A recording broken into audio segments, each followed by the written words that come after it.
Hey, what's up, everybody? It's your good friend, Rafa Sparza, coming to you live. I can't say it like Bruce. Also, I'm eating pizza. I don't think Bruce Buffer does a ton of announcements while eating pizza, but I just caught up on a little bit of food so that I can go strong with you guys all this fight card. I promise you it'll be a great one. Actually, don't take me at word for that. I don't know for sure. I can tell you this. Right now, we've got UFC 250 playing on the cards. In a little bit, good friend Kevin Phillips will be joining us, but I want to let you guys know this right here, right now. If you need some companionship to help you watch through this, as you need somebody else other than Daniel Cormier telling you, the thing is, I don't need it. You want us. You want your friends here at the Grappling Hour and at Verbal Tap walking through, because guess what? We have better beverages than they do. Actually, the more I think about it, I don't know that we don't have better beverages than maybe Joe Rogan might have, but I don't think they tell him what to do. We are about to start with our live fight companion of the actual main card of the UFC 250 show here. We've got Eddie Wineland versus Sean O'Malley. Sean has already made his way and is cartwheeling with his illustriously brightened hair. So, just to fill you in how this goes, as we watch it, we're happy for you guys to throw us comments, concerns, hints, allegations, all the good ones. Feel free to make yourself part of the show, because your comments are actually stuff that we implement as we are watching the show go on. Also, we're going to be looking for updates tonight from the Third Coast Grappling card. I can tell you that Gabe Argis and Roberto Jimenez have both moved on. We're waiting on word from everybody else. In the meantime, I can also tell you that this evening has been a ton of fun already with all of our friends who have been checking in with us throughout the bulk of the evening. Again, my name is Rafa Sparza. I co-host the Verbal Tap podcast, and I'm the host of the Grappling Hour. I hope you guys have been enjoying what we've been doing so far. And you see Eddie Wineland is making his way out. There's something about pay-per-view walkouts with no audience that make the celebratory nature and the bombastic nature of walkouts a little more dialed in. Normally you're doing the walkouts as a service. Obviously you have to get to the cage, so it just serves a purpose. But usually it's meant to walk through the crowd and be amongst them and get pumped up. Here it's just kind of like, hey, bro, we're all going to walk real slow. And just wear these masks, man. It's a strange time. Of course, this takes place out of the Apex Center out in Vegas. I believe next month we may see the beginnings of Fight Island that is rumored to be outside of Abu Dhabi. So, the more you know. That is coming from Combat Day magazine. We want to thank you guys for joining us, and thank you already, Megan. You get a cheers already for giving us a like. Everybody who gives us a like on the show gets a cheers, so go ahead and put yourself in there. And in case I miss you, just tell me in the comments, but we're giving you a cheers, Megan, because not only are you one of the biggest supporters of our shows, but you're somebody who consistently does good for the community, and that we always appreciate. I'll tell you in a minute what I'm drinking this evening. Kevin is refueling on the food as we are getting ready to watch. I also want to make sure that you guys understand the mustache that Eddie Wineland is working with here. That is quality mustache. I don't say that about a lot of people's facial hair, but that is quality. It's definitely handlebar. It definitely looks like you can do the wax thing that makes it look super money. And of course, we have Bruce Buffer welcoming us to the proceedings. So, hope you guys are ready for this fight. Tell me in the comment section who you have winning this fight, so that way we can either commend you or mock you. We do both. And for those of you watching on all of our other channels, I try to keep an eye out there as well. I want to make sure if you guys are making comments as we're doing it, I will try to integrate those as well as part of our show, because guess what?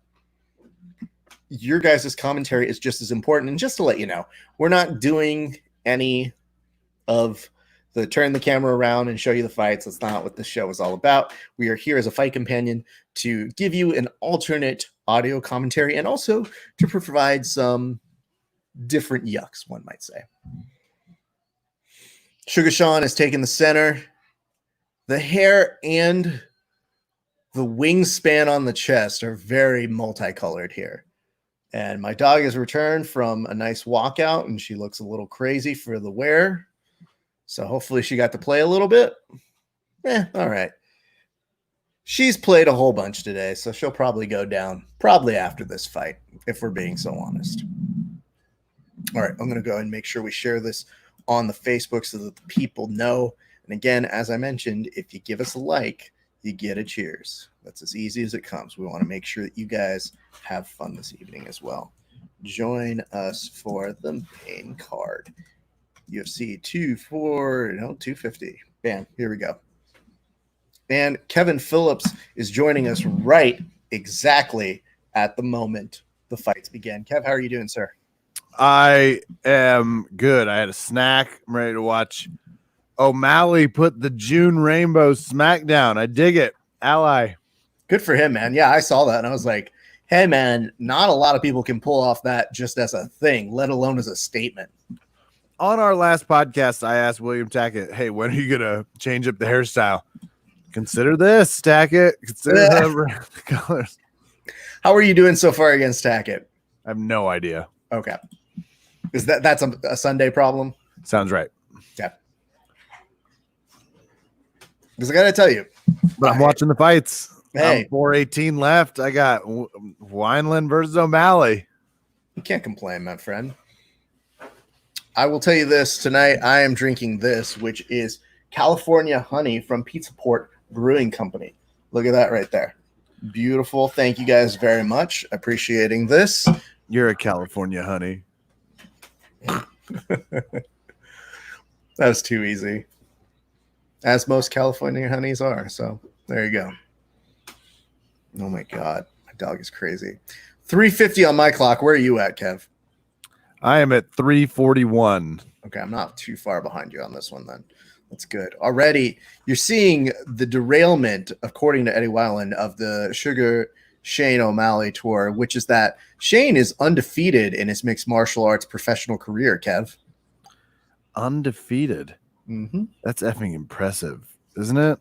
It is, especially when you've lined up about 11 wins straight, and in his amateur he went 7-2. So all things considered, that's a combined record of about 18 fights with a number of good wins.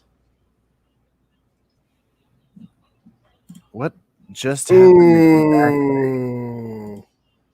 Wow. Hold on, I looked down. Well, that was the wrong time to look down, Kev. I saw that. Oh my God.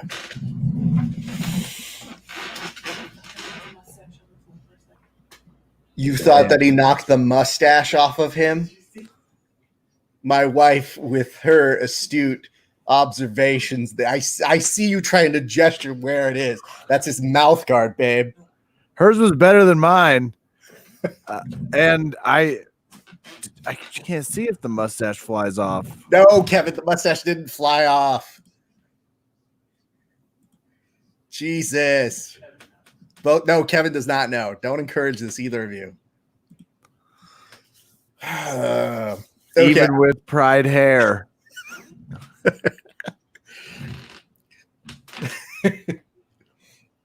My God. Look at that. In slow motion, it does not get better than that. Kev, look at, And I like that Herb pushes him away when he is clearly walked away like, bro, I'm done. My work is done here. That is one vicious overhand right. You know, I've been working a little bit of striking, Kev. I got to go back to Melton and be like, whatever that is, make me do that. I'm sure that's very easily obtainable. Mm-hmm. Just give me that overhand right, and I'll be good to go. James DeSorchers has a face like that, and I said you would get cheers if you like or share the show. So I appreciate that. I'll just kind of do one of these to you, my friend, because I think you're doing that in reference to, holy shit, did you see that knockout? Whew. And I've switched to red wine with Thankfully, did you? the boldness should help me digest that overhand. Oh my God. O'Malley wins. Pride wins. Pride wins indeed.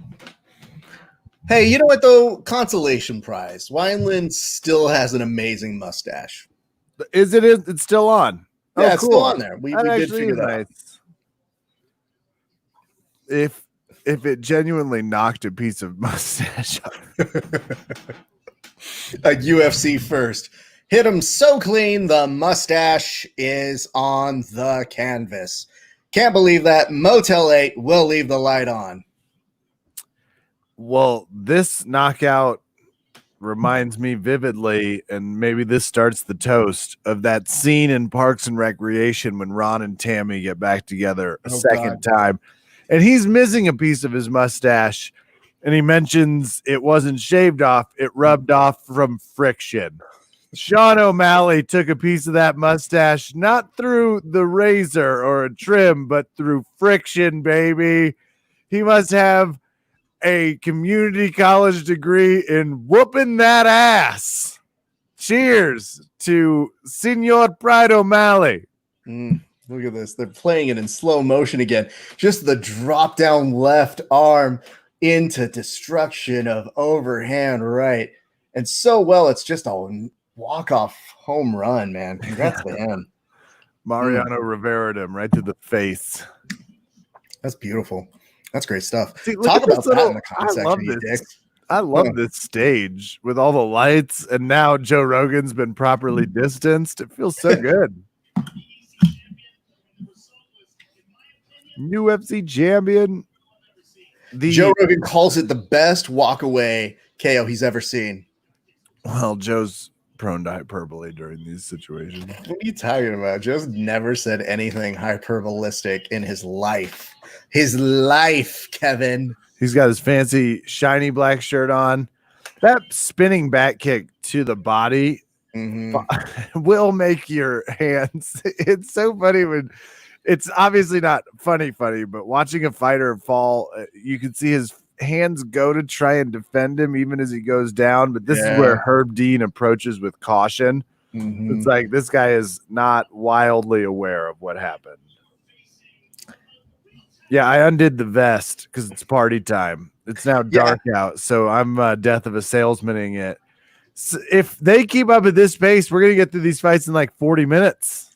Yeah, although you know the UFC, there's a lot of this going on behind the stage right now, where they're just like, Phil, Megan O'Leary, get out there, walk around the ring. Hey, Brett Okamoto, say some dumb shit that you normally say, and you, John Anik, you better fucking vamp like nobody's ever fucking vamped before. Talk about Fight Island and how great I am. Well, at least the next two fights have very little chance of going the distance. It's the famous last words, but it just isn't a card where people don't come out bombing a little bit.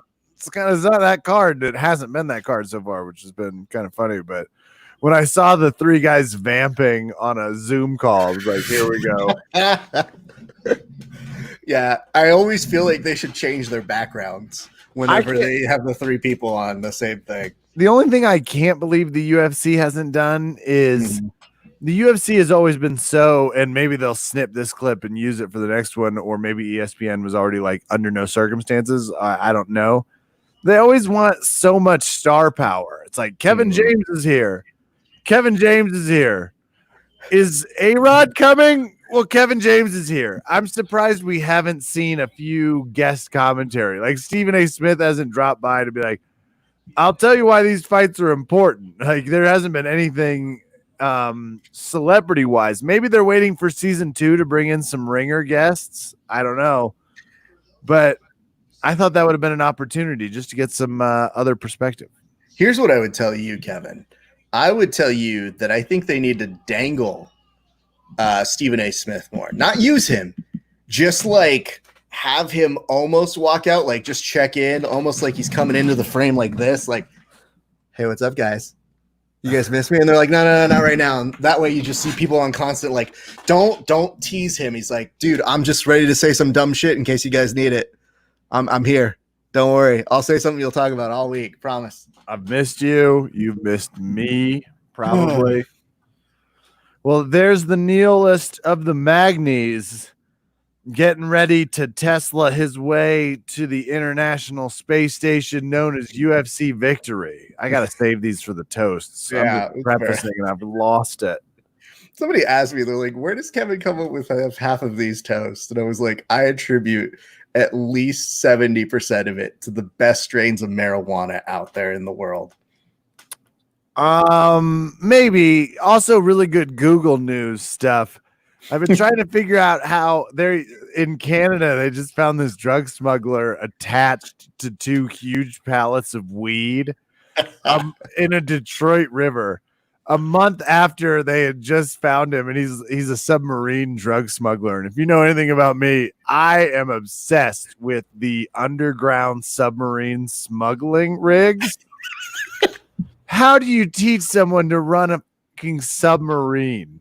It seems unbelievable. So figuring out how to work him in, maybe next time, maybe something about being tied down during your work, but I just haven't found it yet. So it's that type of thing. It is very much an important process that you possess about you.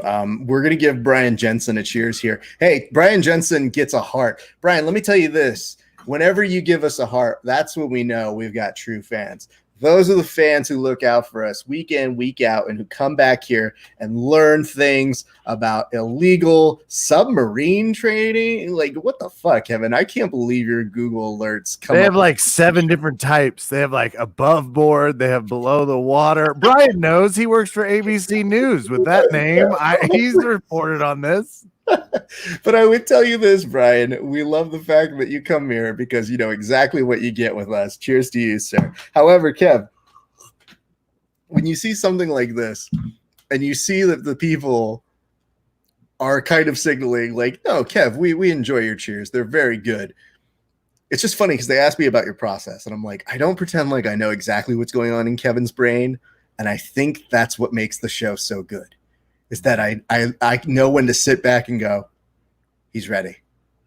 Do your thing, Kevin. The vest is on. The vest is off. You called the vest off a little bit more like, oh, this is you going one particular way. I seem to think the vest off right now for you is similar to a Seinfeld episode. Or at the very least, the vest attached back on. No, that's probably the way to go. Yeah, I would take that off before the next fight goes on. Unbutton, then you're good. Whew. This one is from an old forensics collection. I did just comment to my partner, was like, I'm not wearing vests enough. She was like, what? It's like, you heard me. And it doesn't feel like an opinion I need to elaborate on currently because there's fight commercials going on, but Fair. Maybe sometime down the future when we're looking towards more jovial topics. Well, we want to also thank everybody who's watching on Periscope who just got to get a whole bunch of vest conversation they didn't think that they were going to get when they were watching a UFC. The Periscope fans should have perked up during the submarine talk. That's when the Periscope fans should have jabbered to life like, hey, about time. One, down Periscope, best submarine film, it's arguably of all time. It's that, it's Hunter Killer, and it's something about a U-571. The Periscope community knows what I'm talking about. You have to be a class C through F to have a Periscope on board. God. I can't believe that is taking the form of it. You know, I get weird Google alerts for a number of things where I just kind of go, oh, okay, I don't need to know that. It started with one click, and Google's like, oh, this guy likes it. All right. All right. Yeah, I think that my algorithms are usually just dares of like, you don't want to read about this. And I go, no, I don't. Just shut the fuck up. That's a fucking stupid fact. Although I will say the one that tries to get me is the Quora, Quara one that like everybody puts in an answer and it's like upvotes for people who have more time than Reddit. And they're always like, would Iron Man win a fight against? I'm like, sure. I don't know, dude. Knock yourselves out, kids. I have time for some of this. I don't have time for all of this. I don't. June 13th, Saturday. Mm-hmm. Jessica I versus Calvillo. Mm-hmm. Got a couple notes on that. So let me just tell you how our fans have been doing here, Kevin, because we have them vote, and they get more confidence, strangely, when it gets to the end of the card. We only get a certain number that vote for the early ones, and then strangely, a lot of people show up, like almost 3 times as many vote for the main card. For example, it was a 50-50 split on Bird versus Patola, which, by the way, has changed now that they know the result of it. So fuck them. However, we have Stamen versus Kelleher. It was 42 to 58%. So a lot of people were going actually more in favor of Kelleher. Our fans did get Ian's knockout correct with 52 to 48.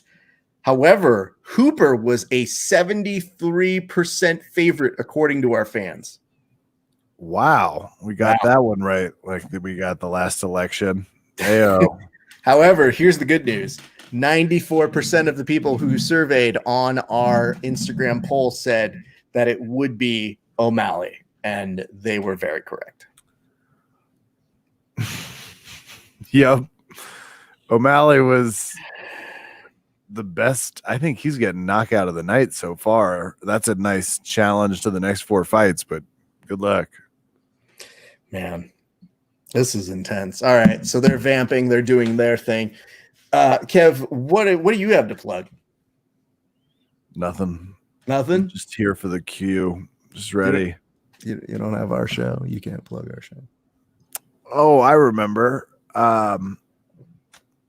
Verbal Tap, the best late night MMA comedy show in the business, bringing the freshest guests, the hottest takes, and the most hopefully well edited interviews to you. Most recently, Craig Jones and William Taggart. Big shout out to our fans for helping us illuminate my sound blunder. We were basically first take for about the better part of Monday, and now we are back to it being, a normal ESPN Sports Center type cut show. So Verbal Tap, you can find us on all of the whatevers. Yeah, exactly. We had Craig Jones this week, who found out that he lost to you in the last over-under, and we got to catch up with him a lot about Submission Underground. And I argue we pitched the smartest idea ever to Submission Underground. I forget what it was, but we probably did. I'm so glad that Kevin's frame of reference is like, Raph, it's been 2 days. I simply could not be asked to remember. I think were vocalizing it, and we didn't talk about it, but we did have the same idea, which is that Craig Jones should do commentary while perched above the cage in a cage of his own and still commentate the matches from up there. Oh, now I remember. That was an unbelievable. Well, I guess it was my idea, but you said, are they dangling you like a carrot? I just think they should do a Money in the Bank match with Craig Jones up above, give him a little headset, let him explain what he sees from the top, and you've got a real David Blaine-like thing going on. I love it. Can he escape from the glass thing? Should we let him? Release him into water. Who gives a shit? Just help us with a little spectacle here. Can I tell you this? I think the funniest thing, and he is doing great work, so kudos to our good friend Jordan Peitzman for going out there, doing all these documentations, these live streams of all the protests that are going on. However, there's nothing that makes me laugh more than seeing the other purchases he makes while proving that he is donating all of the money to the NAACP, such as paying $41 for stuff at American Eagle and yet only $35 for food at Aldi. It's also how he's skinny and doesn't have hips. He can still wear clothes from American Eagle. He did. If he had scrolled up, we'd have seen his polo collection from Hollister, and the fact that he still loves Hot Topic, but we didn't get that far. We did not. It was like, what did you get at American Eagle? It's like underwear, jeans, one shirt. My favorite was that somebody saw that he had smoothies on there, And they're like $11 smoothies. He's like, I have a girlfriend, man. Leave me alone. So I very much appreciate that. Neil Magny now in the cage. Taking on Anthony Rocco Martin. So I guess question to you, Kev. Should he just be known as Anthony Martin? Because do you need the Rocco? Or can we shorten it to Tony Rocco Martin? Can we Tony Rocco Martin sounds a little like Ricky Martin. I like Rocco Martin in general, but Anthony Rocco Martin it is. Were you curious how Italian his parents thought they were until they realized they were Danish and Welsh? Well, they threw in the rocket. No, I dig it. I'm in. He seems fun. Mean, on paper, St. Cloud, Minnesota, underdog. On paper, right now, he is, yes, the underdog on this one. However, let's look at Neil Magny. Neil Magny's got 29 total fights with a 22-7 record. However, Anthony Rocco Martin, 22 fights, 17 wins, 5 losses. I mean, if you're going to put somebody in there, the only difference is he took Damian Maia to a decision, and Neil Magny did. I'm trying to refresh my memory here. He lost to Damian Maia via submission rear naked choke. It was August 2015. Yeah, I was like, I know it's in there somewhere. It was before he was training at Jibera, once a week, getting those reps in. Now, next steel trap. Though, advantage Ultimate Fighter people alums, because this is basically that same place with a much better lighting system. Yeah, that is definitely home field advantage on this. So I'm coming up and about to start. I'm at 5 minutes right now. Where you? We are beginning. Round 1 has commenced. Excellent. We're jabbing. We're kind of fighting. I mean, we're getting there. Everybody's on the way, bro. Not every moment of Titanic is a good movie. You got to wait for the rise and the fall, my friend. They just can't get there. There's a lot of people that are upset about the statement you just made. Listen, bro, all you want is the ship sinking. That's just give me the last half hour of that movie and it's fine. I feel the exact opposite. I basically enjoy the night they go drinking with the fun people, and that's about it. Well, here's an interesting observation on our side, though, Kev. I would tell you this. This is not the worst plan for Rocco to kind of try up one Neil Magny up against the cage. That does seem to limit him, especially if you are aware that he's also got elbows there too. I don't know that you want to stay fully standing with him the entire time. Neilest of the Magnies. Throwing a lot of flares and Joes. Here we go. Takes his back. Flares and Joes is my new way for like jabs and uppercuts, I guess. I don't know why I decided to dress it up. It would be great if you were using different names of the cast members of the Facts of Life at me. Ref, hit him with the Joe, the Tootie, the Tootie. Here comes the Blossom. Was she on that show? She was not. No, it was same era, so I'll allow it. And yeah, look at him do that standing Kimura, just like I showed him that one time. It's 100% what I'm like. That looks like a Kevin move. Look at him. That's me. When people try and twist in my legs, I always fake Kimura. Let them know I mean maybe business. What would you even say to Magny now? Because, I mean, the hard part about this is we're all trying to put in the caveats to when we do return to training. A lot of like, hey, bro, could you, like, whatever you do, just do 20% when we roll right now? That's the difficulty. After rolling with him, I wouldn't tell him shit. It's like, he's coming at you from the back. You can see him, right? Did you feel it? What do you think you should do? You know best. You got this, Neil. Crush it. Neil's to the mag. Basically what I'm saying on here. I'm not much better than this.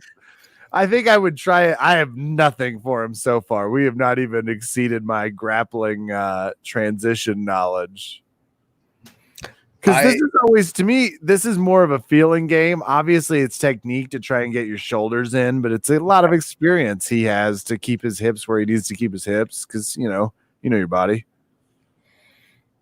Again, it's mostly just trying to grind Neil Magny. And I think the one thing that you do know about Magny is that he, in his last fights, has really become resurgent in terms of he finds his opening after getting beaten up a little bit and then makes these miraculous comebacks. So it's not something you really want to bank on for too long with him. He fights with some handsome savages. That's the other part that I think we don't consider. I've just, in training, I guess you with him and me with Drew, and you as well with Drew, you might have a better perspective on this, but it just feels like imagining a round with those two just sounds terrible. They're so strong. That is a real big difference, and the movement is so quick. But Neil's an interesting dude, especially with some of the adversity he's had injury-wise. To hear about his list and what he overcomes gives a lot of people some hope, some thoughts, yeah, I can do this. I can at least compete at a level I want to come back to, which doesn't mean this. It means just getting through 2 classes a week. I mean, if that was the case, you and I would be having words constantly. Be like, Kev, hey, man, good ideas. Maybe not that intense. I like that leg kick from Neil, though. He's checking that front leg, and they'll slow Martin down, especially if he's just going to punch, grapple, grapple, which does seem like his strategy is let's not get too much punchy. I'm sure that's what they said. No too much punchy. Hey, you watch every part of this fight, but you punchy a little too hard here. I would tell you this, though. I think the only thing that Martin was missing there, and just in terms of it was just maybe a small adjustment on a level change, just in terms of how he's looking that. I mean, he seems to be identifying he wants a little bit of a takedown to trip him up against that cage. And easier said than done, but man, at the very least, he looks like somebody who's capable of being able to maybe pull off a takedown on Magny against that cage. First round's anyone's. First round's anyone's. Well, here's the fun part that you do. Hey, people are watching. How would you score that first round? No way they're going to have an opinion, Raf. No way. No way at all. These people, they're the type of people who go, ooh, an opinion, never. And if we hear from Tiffany Rocco Martin, we know it's your brother. We know it is. She's like, Neil won. Anthony's an idiot. Mrs. Rocco, of course. Everybody forgets about her. Tanya Rocco Martin, no relation. Everybody in the family should 100% have Rocco as the middle name. That's genius. Maria Rocco Martin would be great. Just that's Anthony, that's Maria. They're all Rocco Martins. All right, top of the second over here for me. And it looks like we have the all clear to Kambach. It's always very interesting. It's taking him. He's making a meal out of it. Hey, Kambach, here we go. I'm just liking. Are you ready? Are you ready? Are you sure? Who's looks behind him. We've got a lot of Toyo tires, a little Modelo, giving some Monster Energy shout outs. Just trying to give them a little, here you go. Shine time. Oh, now's where the fight might get a little Martin's ugly. Coming swinging, yeah, and does not do the try and takedown. It appears they've decided this shall go. Magny throws kicks so fast. That was a good read. I liked Rocco's ability to get that punch on the inside of his chin there. Yeah. Teresa Rocco Martin's brother. Magny literally just slapped away that glove for a split second. It. Gave him a little Diaz. By the way, Kev, I definitely interviewed somebody, and I didn't tell you this on air, but I'll tell you this now.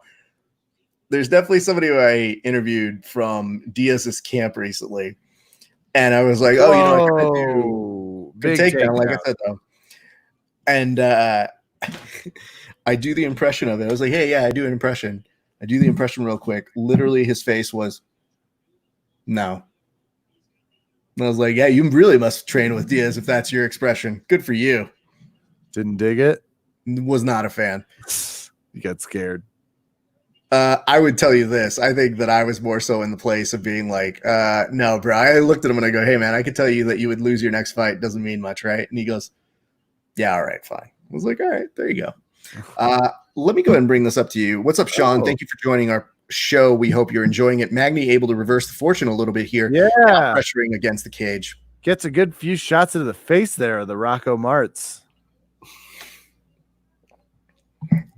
Outside, inside out. It's almost as if Martin shots. It's almost as if Rocco Martin was paid by the people over at Body Armor to be like, "Yo, can you get us some time over near that sign?" Hey, if you're gonna take that. That would be funny.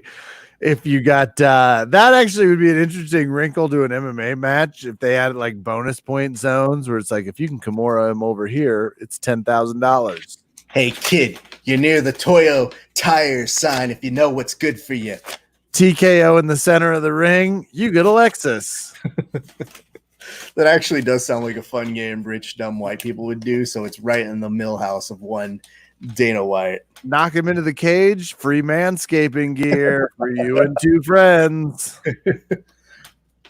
Which, by the way, I think you and I grew up in a slightly different era of commercial making where they would be a little bit more subtle about it. I just love the fact that YouTubes are basically now, you got balls? You want to cut some fucking shrub? Here, manscaping. Go hairless the non-old-fashioned way with safety and no sack danger. Look at this grip, Kev.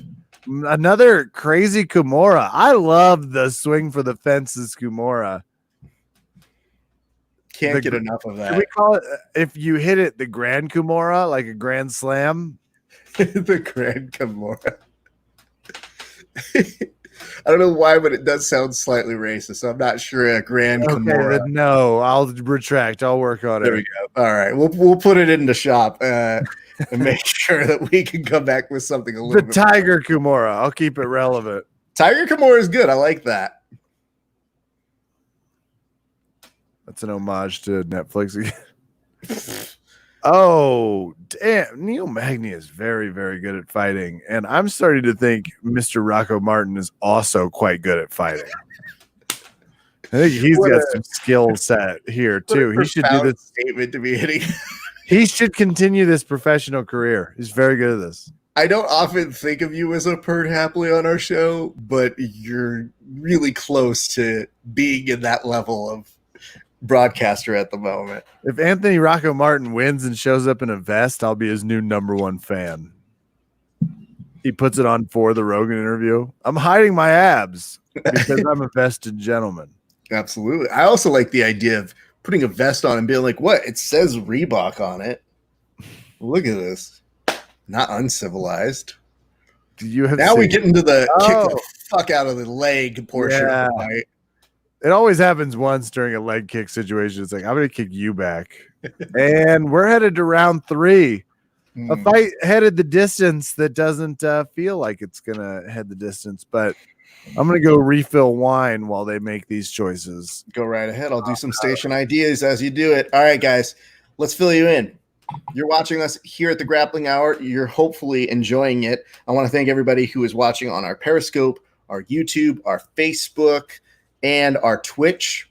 We appreciate you guys. We hope you're enjoying all of the festivities here at UFC 250. It does look like Rocco Martin's camp is a little more sully in terms of how they're tending to their fighter. I can't tell how seriously injury is, but I mean, here's the good news. He's avoided what I think is one of Neil Magny's best weapons thus far in, which is his elbows. Great takedowns by Rocco Martin through at least the second portion of that fight. We now go into the third round as the referee does one of these to let them know it is the third round. And we wait for word in 3, 2, 1, and combate. I want to thank again everybody watching on Periscope. I love when you guys show up. Again, we hope that you guys are getting all the information you need about these fights. We're going to do our best to walk you through all of them. Rocco Martin continuously with his jab, trying to pepper up any part of Neil Magny to maybe get on the inside. Neil Magny's been very evasive, very smart throughout this fight thus far in. However, given those takedowns, it might be very difficult to go ahead and score. So it will be very interesting to see how the judges come through on this card. Now coming into it, you could figure that they could be 1-1. They could be at least somebody with an advantage. rush on in by one Rocco Martin, who's just trying to force a trip, but ends up having to settle for position on the cage. Magny doing his best to try and pummel underneath, breaks it on out, and the two of them return back to the center of the octagon. You see Magny starting to put up his hands. Rocco trying to go on the outside to get some punches in, not really successful at it just yet. Magny switches up just a slight level, brings in a right knee. You see Rocco start to stagger just ever so slightly back. Kick on over to Rocco's left knee on his side.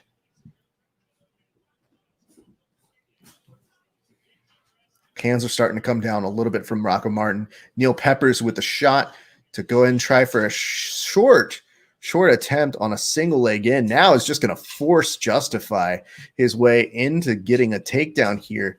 Again, the only thing maybe keeping up Rocco Martin on this is just the positioning of where he's at on the cage, though he is slipping ever so quickly through this. Great job by Magny. Continuous pressure. If this is how you want to try and pick up a round in between these fights, it is not a bad way to. I think Magny knows this is where the experience comes in. It seemed like he was catching a little bit of the hands to bring in the elbows when he was tied up with Rocco Martin, so he couldn't get any punches off in the midsection. Now, 3 minutes left to go left on this third round, a very, very important third round for both of these fighters. Rocco trying to answer back with a few hands of his own. Magny almost seeming to swat them away a little bit. They almost both try to shoot in for a takedown, miraculously come up like two waves crashing. On top of it, coming in for the pummel, Magny has a front headlock control here. Gets in with the knee, has to come on out. I would have loved to see a little bit more of the elbows there. Can you hear me? I can hear you. And now I can actually back. see you. Congratulations, you are back, Kevin. It's been an interesting third round. Very, very strong round for Neil Magny. I've been watching.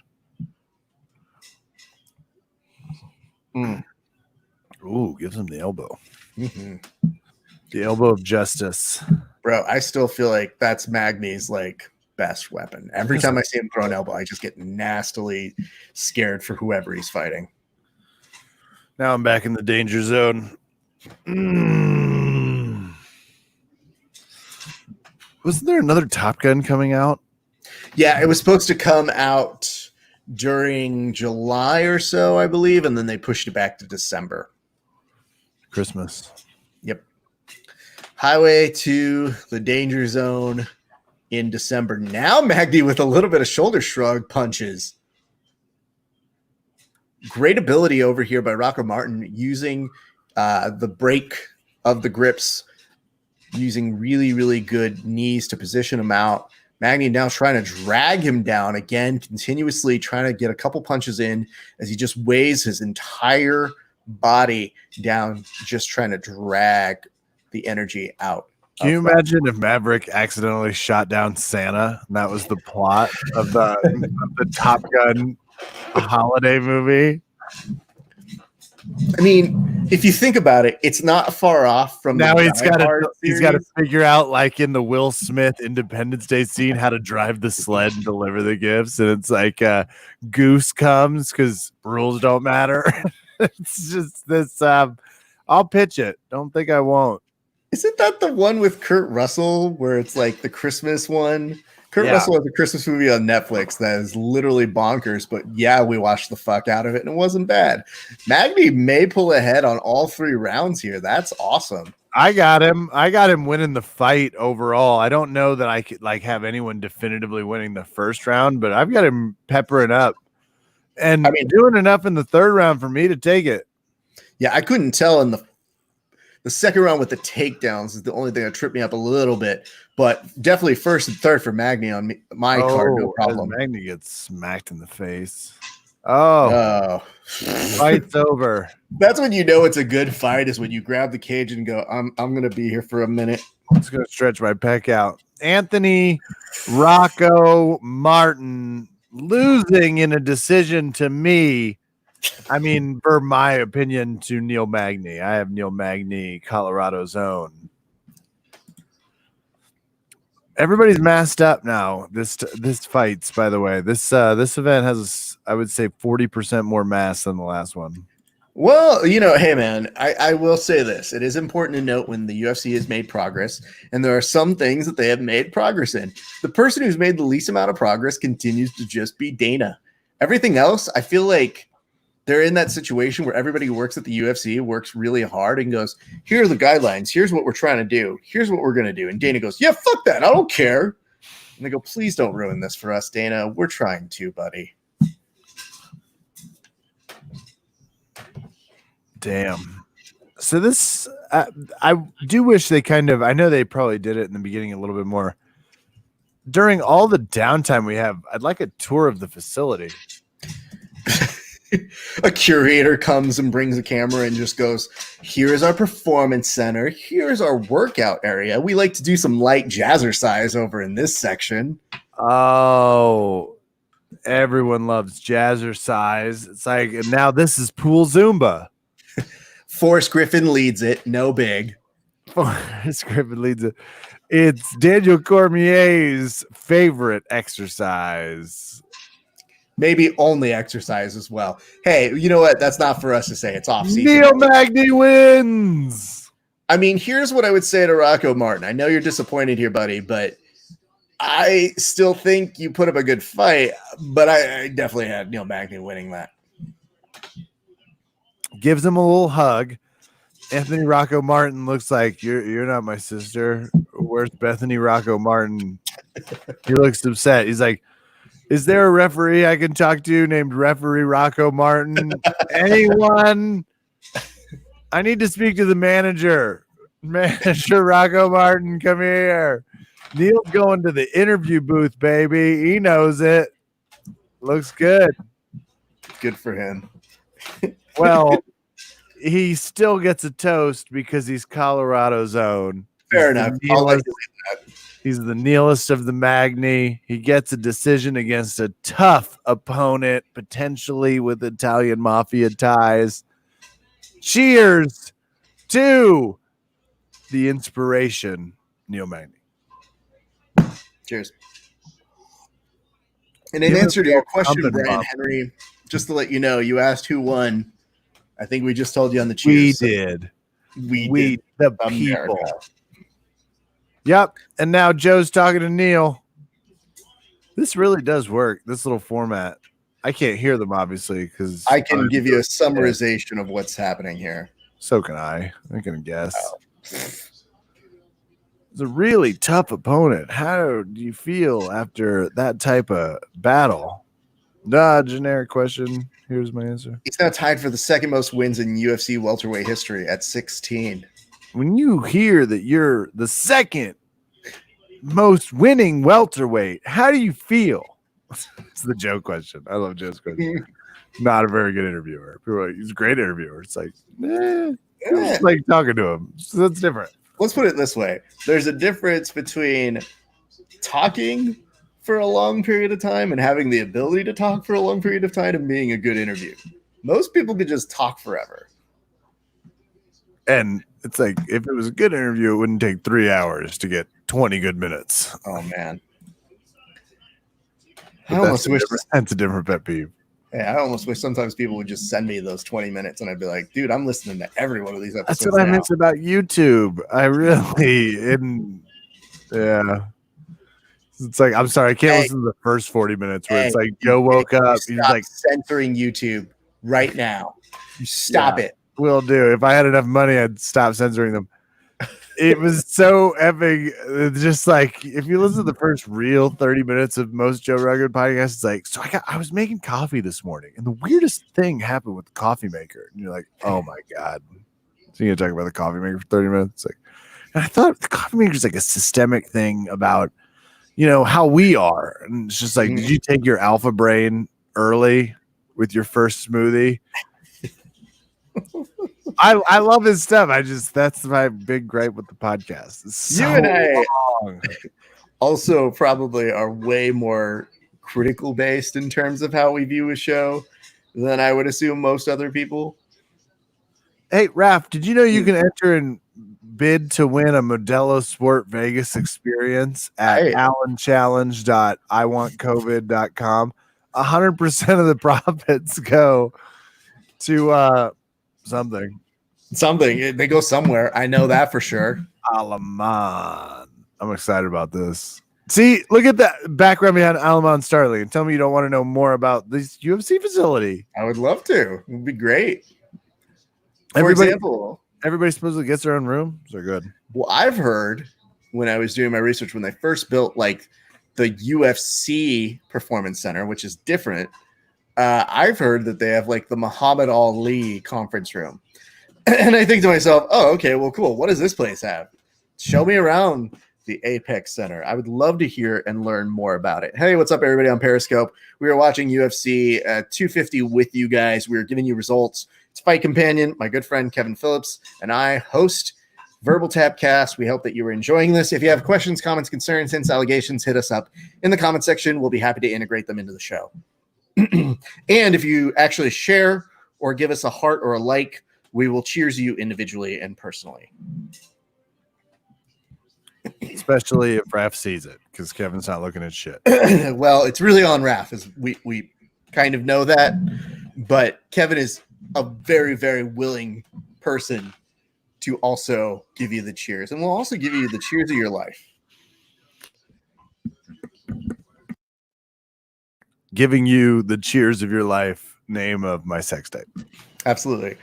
Hey, are they going to induct? Oh, no, thank God. It's just a series on Kimbo Slice where I was thinking for Spling, and I was like, wait, are we Kimbo Slice?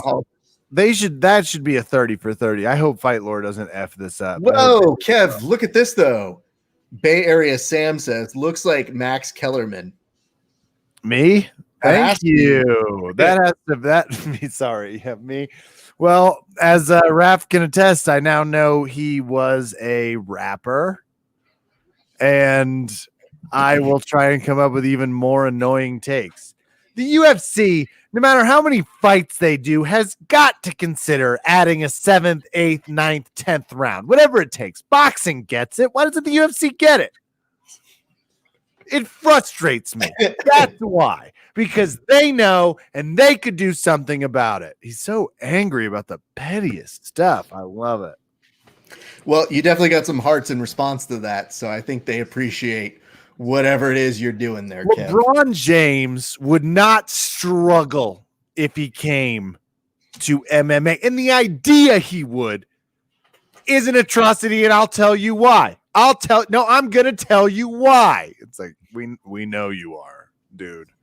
You're using, can I talk to your manager at Sprint voice at 10 a.m. East Coast time. Somebody just said Max Headroom, which is not the same, but okay. Which one's that? I'm not familiar with that one. If I remember correctly, that's the dude who was the kind of cybernetic 80s guy. Not really important. It's too sci-fi and dumb to bring up, but I understand the reference. I just kind of say to myself, nah, not today. Yeah. Makes one of us. Oh, somebody said, what the fuck is this? That's what it is. Beautiful. Well, what the fuck are you? My vest? I don't know. It's Men's Warehouse, circa 2007. Oh, God. And it's window pane. You just can't see it. Beautifully done. Anyway, if you guys are enjoying what you're seeing, again, give us the hearts, give us the shapes, give us the moons, all that sort of stuff. I'm checking everywhere to see where everybody is commenting, and I'm trying to say moons. Yeah, I just figure all of these little. We're on a new Wiccan streaming service called Peggy's. It's great. I just always figure these are essentially little icons that they tell you to give people are just Lucky Charms. So yeah, give us tree, heart-shaped moons or crescents or whatever the hell, or mushrooms. Oh, look, whatever. We got 5 shooting stars. That's cool. Oh, okay. Right. So we're on a break again, just as long as our last one, even though this was a decision. So they must just be building in time. They are building in time, and we do have to make a couple quick toasts, one of which is to Alex Perez. Do you want me to take this one or you? Oh, I'll absolutely take this one. All right.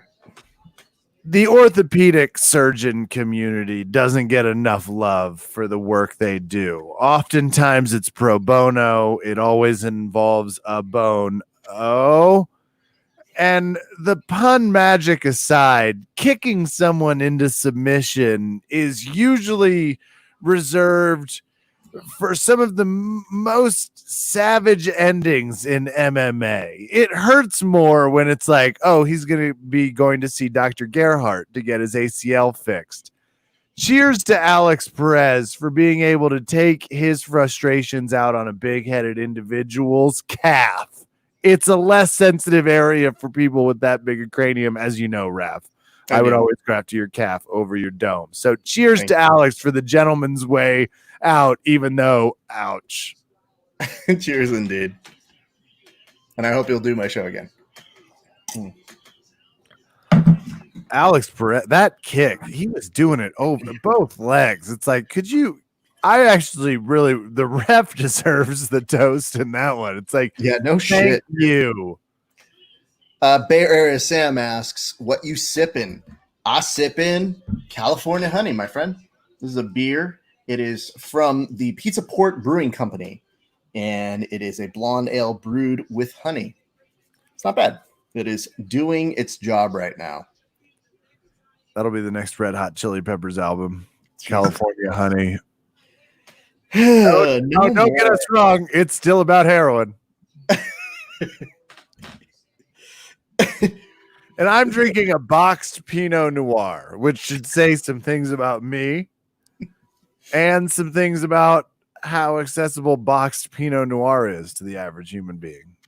Hey, listen, these are trying times, Kev. Whatever helps you get by is the thing that is important at this time. The NRA fought hard for my right to drink boxed Pinot Noir, I think. Pretty sure that's not what they did, but okay. Here we go. Yeah, the one downside of no crowd, and I still like the walkouts. It's awesome. Mm-hmm.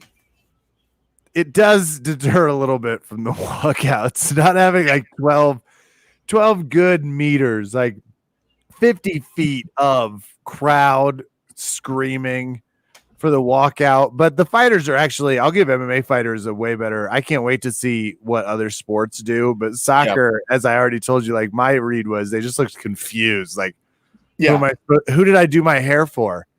Yeah. Like, I'm so sculpted, but there's no one here to impress.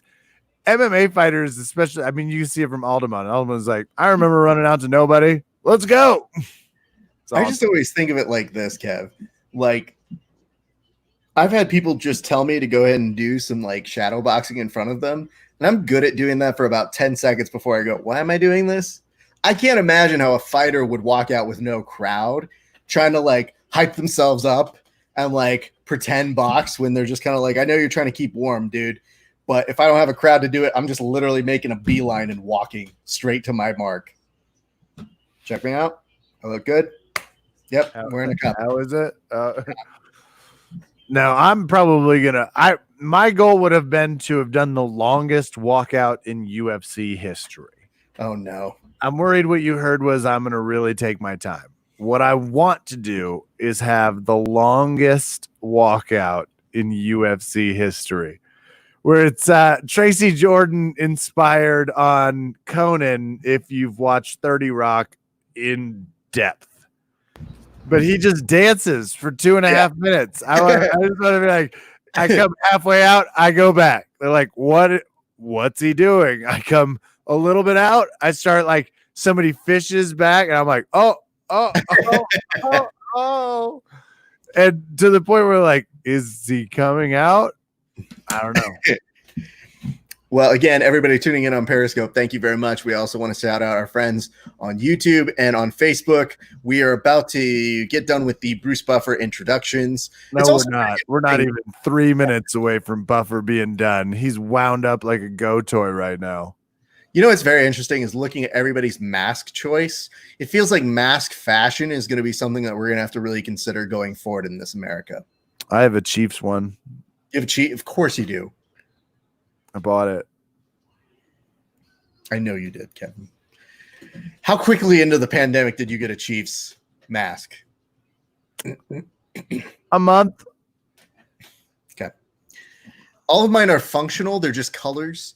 And I had to get one specialized for said large head because it wasn't, and the ears, because grappler ears and masks do not go together. Yeah. You had to go to Costco's plus size department. It was like, you should see the size of the toothpaste where he shops. Looks like a fire extinguisher. Well, Chris, whatever his last name is about to go ahead and proceed with the action. It looks like they might have gotten a different ring roll, yeah? Yeah, I'm surprised they're not wearing a mask. And they are when they're not walking through, and it's like, well, I don't think that if they're if the only time you have them not wear it is when they're in the cage. Alamon Sterling comes out like just so fast and aggressive. And as mentioned, 5 feet less to run away from, which would really, oh man. Can you imagine being like, oh, who are you fighting? Alamon Sterling. Okay. And cage wise, we're going to get a few extra feet. We're going to do this big style. It's like, no, you get less.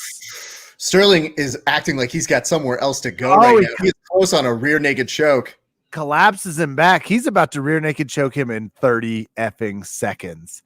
And guy on bottom. High on the chin, though. Right now, it's just mostly force. It was a beautiful series that got him all the way down. But now he's just got time to play because he's got the body triangle there, too. Nice job, Sandhagen. Not to get choked out in the first 30 seconds. He might get choked out in a minute, and it's still nice job, Sandhagen. Yeah, better job, Alamon, who, gosh, that might be record time for having a body triangle in. Well, from the first few seconds, he flew out of the corner. He's like, dude, I've got a taxi. I got an Uber waiting for me to take me out in 20 minutes. I don't got time to finish this whole thing. Yeah. Now he's in deeper on it. This is looking real bad right He's here. Under the chin. He's under the Rosenhagen. Well, he's doing that thing where he's trying to grab the back. He might go out there. Yeah. He's out. He's tapping. And he still went out. Tapped a little late. That was legit unbelievable. Alamon Sterling, who I thought was going to knock him out, chokes him out in record time. Well, it does look like Corey is still looking like he can't believe it, like he got hit by a truck. It is. Well, he's going to see the tape and be like, oh, I tapped and then it wasn't fast enough. And it won't be sometimes. I was feeling the deep neck. There he goes. He gets it now. He's like, oh, thank you. Never got to change for him that quickly. And whoever Sandhagen's his corner, his jiu-jitsu coach was like, you got choked out. Trust me. You went unconscious. You just don't remember what happened. It's like, oh, thank you. It was a rough one, my man. Raph, if you said that to me, I'd be like, all right, adjust attitude. Things didn't go my way. I think as a coach, my first thing would be, however dumb you think you aren't, you are. But see, look at how he pulls him back when he climbs up on his back. I was mocking that earlier, taking people's back like that, because my big hip experience doesn't go well. My hips fall right off. Very large hips. Right. Big ones. But Alamon grabs the face crank and rips him backward over his own heels. Yeah. Well, here's what it is. Look at how there's the tap, and he goes out. He goes out while he's tapping. So the initial thing is he worked it so fast that you could see Corey was still kind of like, yeah, I don't think he can actually pull me all the way down, like that kind of like about on a roller coaster vibe. And then once he actually gets down there, he had it over the chin, and you need to be under the chin. So when it's over the chin, it's just full on over your face, which is just making your chin feel like shit. So then when you've got a body triangle there to boot, you've got still plenty of time to cinch that in. And it was only a matter of time before you could see that Sterling was able to make the corrections he needed to. And bing, bam, boom, now he's got a chain on. By my count, we have about 19 minutes of main card fights so far, and we're headed into Garbrandt. Yeah. This one's moving. It's 9:18. Yeah. They don't really start until 8:18. So the fact that 3 fights are over and Magny was the long one so far is I didn't think the Alamon Sterling fight could go very long, but that was effing impressive. Well, he's about to go over to get interviewed. I'll take this. Cheers real quick. Yeah, I'm still in shock. I don't have enough yet. To our good friend Sterling over here. Hey, first of all, where do you get off getting a rear naked choke in that business? Where did you have to go? You acted like you needed to get out of that building in less than 3 minutes. And guess what? Mission accomplished. Now, granted, we're impressed AF over here at this show, but are we jealous? Yeah. Are we jealous of your chain? Yeah. Are we jealous of your hair? Listen, I can go on all day, but we just want to say congratulations to you for a very impressive victory. It was super good. Cheers to you, sir. It'd be funny to see the fastest rear naked chokes in history.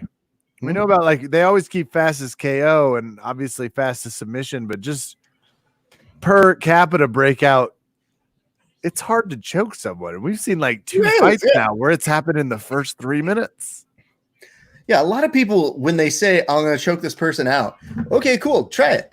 Just try and choke a regular person out. Hey, you know what? I was making fun of earlier today. We had somebody who was doing double guns as they were getting their post-fight interview. This double guns is warranted because this is the dude who's like, man, I'm pumped up. Woo, I'm out. I got that good. I want to say what's up to Albert Tapia. Thank you very much for joining. And thank you. This one is a quick cheers on over to Megan. Thank you for also giving us a nice like on our fight companion piece over this way. Megan. This one's for the protesters, Kev. He said he wished he could be there to be home and a part of it, but he had to handle business here. I love this man. He's got it all. Does this eloquently and powerfully at a tough time. Well, you said that he was saying it eloquently, but he said he's coming on your ass. So I'd loved every second of it. I've got my things turned on. He's coming on and coming for his ass. We have corrections here from our side producers who are listening intently. I'm just trying to get as much information to relay it to you as possible.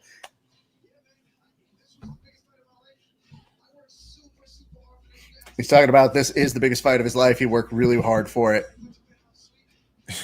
Yes, he did.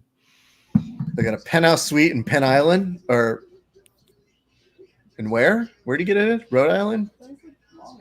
Oh, did he say Long Island? Okay, he got it in Long Island. Was that part of the fight camp? Moving to Long Island? This is probably headed to a title shot, right? Stones unturned. Yeah, look at there. Most wins. Austin Sal fights tonight, so he's tied and he's up there. Yep. Joe's complimenting him, says you came out fast pace. I'm wearing a black shirt. Look at me. You can barely see me. I'm just a giant floating head, but I have a question for you anyway. How old is Alaman? Alaman is he's still young, dude. 30. Oh, got a Renzo Gracie and John Danaher shout out right now. Is that that explains some things? 1,000,000%. Hey, listen, it says welcome Tough Girl 64 on their first day of Periscope. We will welcome to Periscope. It's not that great, but it's not bad. Up Periscope. We got to see if the Coast Guard's on to us. Welcome. Sterling, he is 30 years old. Just to give you, he fights in both the featherweight and the bantamweight divisions. He's a black belt under Matt Serra. It shows. And good stuff, dude. I mean, he's got 19-3 record. He's also beaten Pedro Munoz, who is a very, very impressive fighter as well. He's already beaten Cody Stamen, who was earlier tonight with the Solov stretch. And he's unbelievable in the interview. He's really good. He's good. And really, his only major loss in his professional record is that to Marlon Moraes, which was a KO by knee. However, he's got 2 split decision losses to Asun Akau or Askau and Brian Caraway. So altogether, a pretty impressive series of wins. And it's nice that he's got 8 submission wins on his record, Kev. That was an unbelievable submission. Matt Serra is going to be proud of that one. Well, Matt Serra will be loud enough for everyone to hear, I'm sure. I am going to have to refill before we get to our final two bouts. And Absolutely. this is, I have Asun Sao, and I feel good about that. I watched the UFC behind the scenes, the UFC hype train for these fights. And then I have Nunez, which feels like the no-brainer of the year award, even though I like that this fighter is someone she and her team scouted. Yes. He's previously called, and it was just like, well, this is really cool, except it feels like zero chance. Right. It's not cheating, but it almost feels like it is. It just, I'm glad she's fighting. I'm of course grateful we get to see Amanda Nunez fight anyone, and they can always put someone up against her. It's just funny that right now she is top of this division. She is the absolute Matthew McConaughey of let's come up with something better than. Oh wow. It's like, I don't know that you're gonna go there. Here's what I would tell you though, Kev. It does feel like they're gonna vamp, so I'm gonna let you think about it. Why don't you go fill up on yours, and I'll do some station IDs and take some comments and questions while you're out. She's the greatest woman fighter in history and could probably beat up Rafael Asuncao. I'll be back. Possible. There we go. That's a much better version of what you were trying to say. All right. Let's try and keep you guys updated. I've been looking at Flow Grappling all evening on their Instagram page to see if we can give you some more results. It does look like Roberto Jimenez is in the finals. I don't know that we have a result just yet. However, if I can see one from the Third Coast Grappling, it is Gustavo Batista is now making his way to take on Roberto in the finals of the Kumite over at Flow Grappling's Third Coast Grappling event today. It's interesting. So kudos to our friends who are competing on that. We'll see if we can keep you updated on it. But yes, we can tell you, I will show you this, which is the very short armbar that unfortunately happened to our good friend, one Senor Jake Watson. I'm sorry, it wasn't an armbar. It was actually a rear naked choke or a choke from the back of some sort of a lapel. Cannot see it all the way. But here's what I like about Jake. Jake also put this up on his social media. He's the one getting choked, but he put it up just to be a good sport and say like, hey, listen, dude, I lost. That was not fun. But hats off to one Gabe Argis, which one thing you always have to say about the character of one Jake Watson is he's a very, very, very nice kid.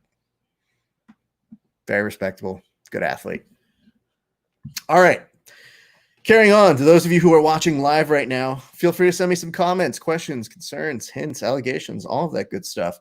We love the fact that you guys are vocal parts of our show, and we do our best to integrate you as part of it as the show is going on. Of course, we have two big fights still left on the card. We have the return of Cody Garbrandt coming in just a second. And then in the main event, you've got Amanda Nunez. Welcome, Leva Benz, on her first day to Periscope.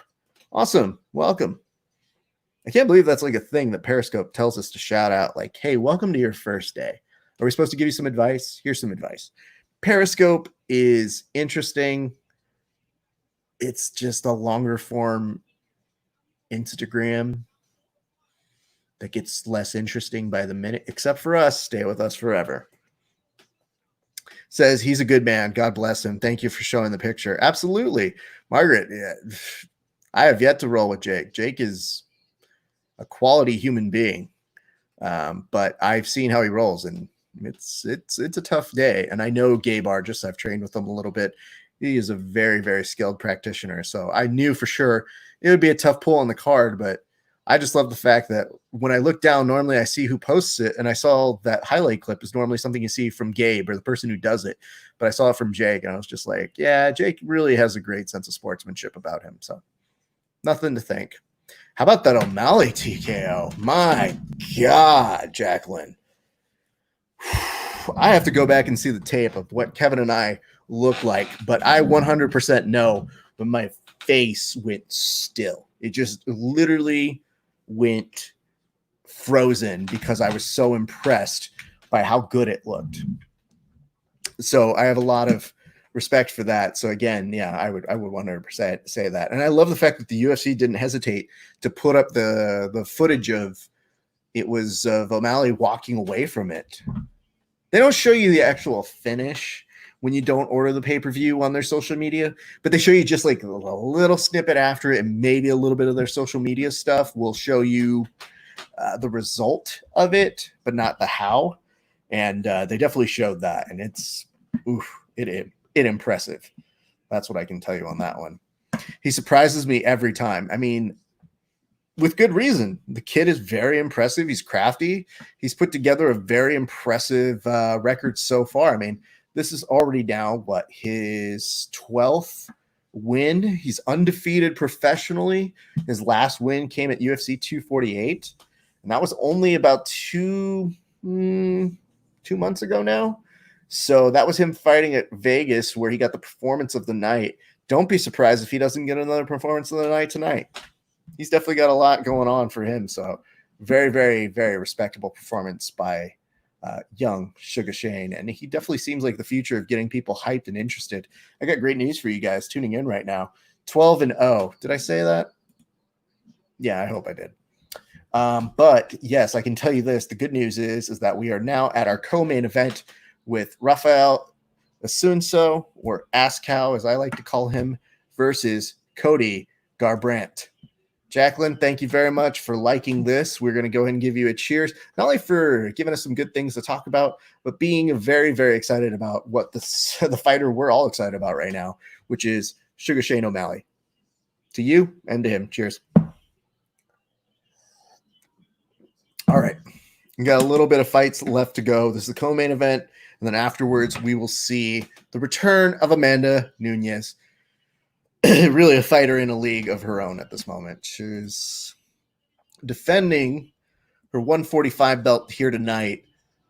I don't know that makes all that much of a difference, honestly. I think that she'd probably be winning either way. So that's what we got to see here. What's up, Vanessa? You just reacted to our video. We appreciate you too. You gave us a nice little like on this. Cheers to you, Vanessa. Boom. We're glad that you guys are enjoying what we're putting out for you this evening. We're having a blast. If you give us a share, we'll give you one of our full 30-second cheers that we give all the fighters. But it is so great that we are getting so many people tuning in this evening. It either means you like what we're doing or you're just too cheap to buy the pay-per-view. Could be both. But hey, listen, we're not going to mock why you're here. We're just happy you're here.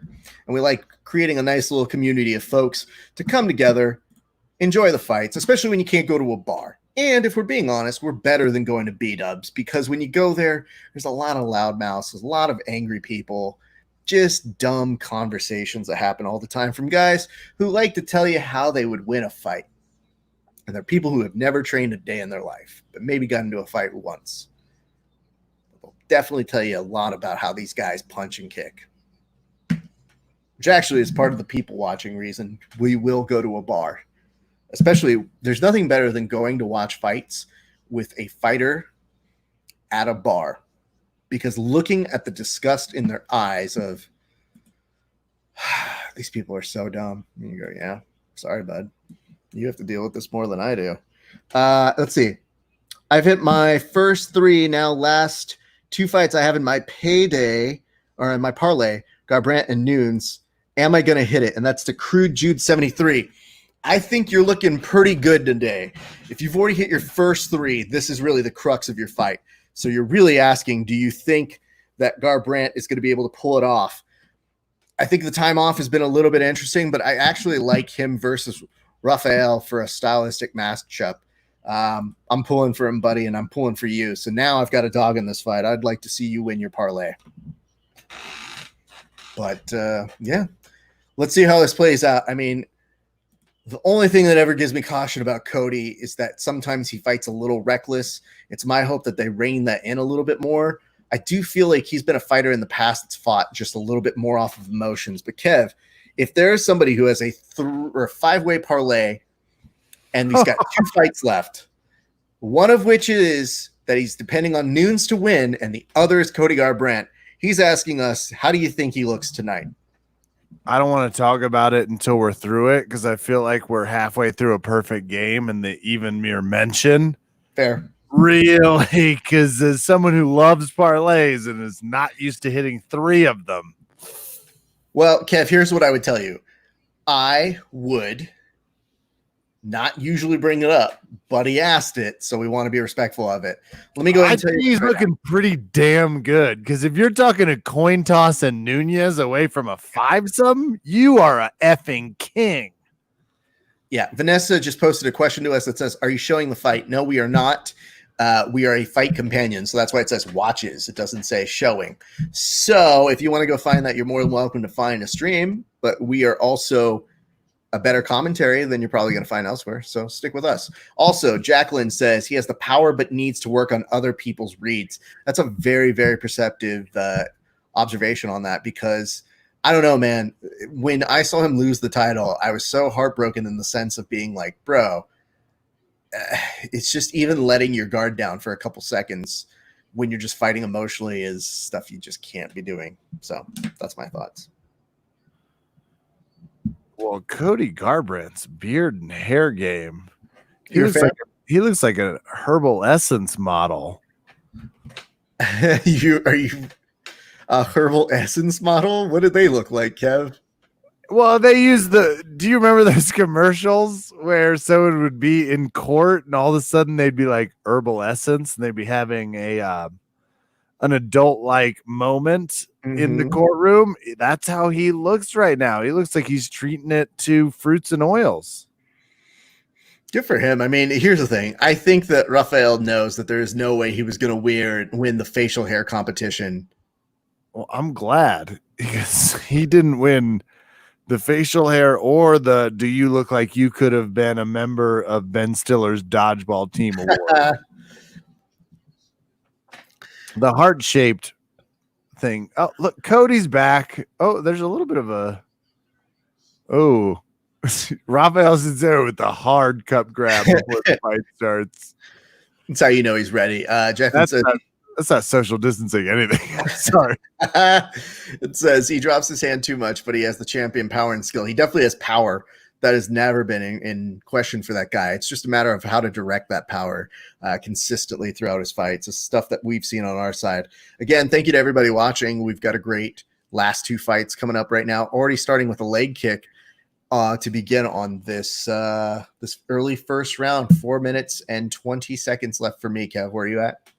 4 minutes, 24 seconds. I finally know what it feels like to be behind. Let me see if I can fix that. What a peasant.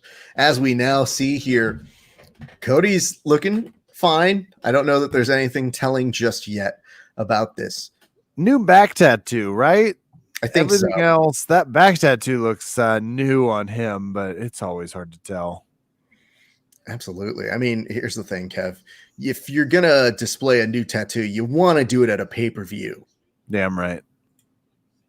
Not just giving this away for free ESPN subscribers. Says 2 people that don't have tattoos at all. Oh, yeah, I don't have tattoos. Yeah, I don't either. You and I. And again, if you want to see, I could only describe it as, you remember those movies, the Saw franchise? Now I think it's like Saw Goes to College. Right. That's what I would look like getting a neck tattoo. It would look like someone going through that experience. Yeah, absolutely. I mean, there's a reason why I just look at it, because I just always thought, what would I get tattooed that I'd want to see every day? Oh, I love it, Cody. Throw that Bruce Lee kick. Oh, but Raf's got one too. I'm having fun. Let's get parkour in this mofo. Capoeira him. Although I will say the only thing that's a little weird about Cody's back tattoo is it might be the plot to the next National Treasure movie. I actually was going to go with the Angels and Demons franchise, but I couldn't remember what it was. So I'll give you National Treasure as default. I have to steal Cody Garbrandt's back to find the Declaration of Independence. Versus mine's that Tom Hanks series. God, hold on, I gotta Google this now. What was Angels and Demons? You're talking about the Da Vinci Code franchise. The Da Vinci Code series. It's like Tom Hanks is looking at his back like, I think I see Jesus in this lower pectoral. I That's think amazing. Tom Hanks saw a paycheck in that. I don't really know that he saw much more else in that. 2 minutes left to go here. There's the scene where Tom Hanks is swimming in the second one. It's like, I don't know that I needed the Tom Hanks getting some lanes in. Tom, you sassy old guy. Love it. Get me swimming. It's like, that's what they did with the Lance Armstrong documentary. You should think about your choices. Appreciate everybody watching here again. Periscope large folks of you tuning in there, of course, on Facebook. Keep hitting us up with questions, comments, hints, concerns. If you need to know some of the action, we're doing our best to go ahead and give you updates as it's going along. It's fairly even-handed here. Cody looking pretty strong. Raphael's not telegraphing too much of what he really wants to do just yet. You know what I like about a guy in a vest? It says he could sell me a Ford F-150 at market value. You know what I Hit him! Hit him, Asun Sao! Come on! Oof. It's that kind of like, I'm about to fall, but I'm still going to try and hit you as much as I can fall. That's how I used to skateboard. Although that's the only thing that disrupts me in terms of Cody, because it just makes him be like, oh, you want to fight like that? You want to fight like that? And it makes me think like his coaches are like, no, under no circumstance. Chill the fuck out, Cody. He's from Ohio. They only know one way. And what way is that, Kevin? Best rest stops in the nation, but they've got angry attitudes. Very angry attitudes. I will say, doing these things has really spared us the expense of ever having to listen to Daniel Cormier. It does help. If you've ever been to Akron, the drinks are cheap. Same with Athens. You're going to notice a recurring theme. They pay you to drink in Ohio, basically. But we were at an Ohio bar near Bowling Green, not far. We were like, hey, can we get – they were having 48-ounce Miller Lights were 99 cents. 48-ounce. The glasses I had never seen before. 99 cents at this like truck stops place. It's Kyle, Chevy, and I. And Kyle and Chevy are like, have you ever had beer with green olives? Like, no. I'm from Kansas. We don't mix vegetables and beer ever. They were like, you got to try this. So asked the guy, and he's like, absolutely. Throws them in, and they look like special operators halo jumping into the beer. It was fantastic. It was exceptional, but that's Ohio. You know, they're ready to drink and fight. Fair. I just don't know that Garbrandt really screams extra vegetables or olives in a drink kind of a guy to me. Well, I thought we had some time. I thought I could vamp. No, you vamped very You've well. been going solo all this time. I was like, the man needs a little lyrics break.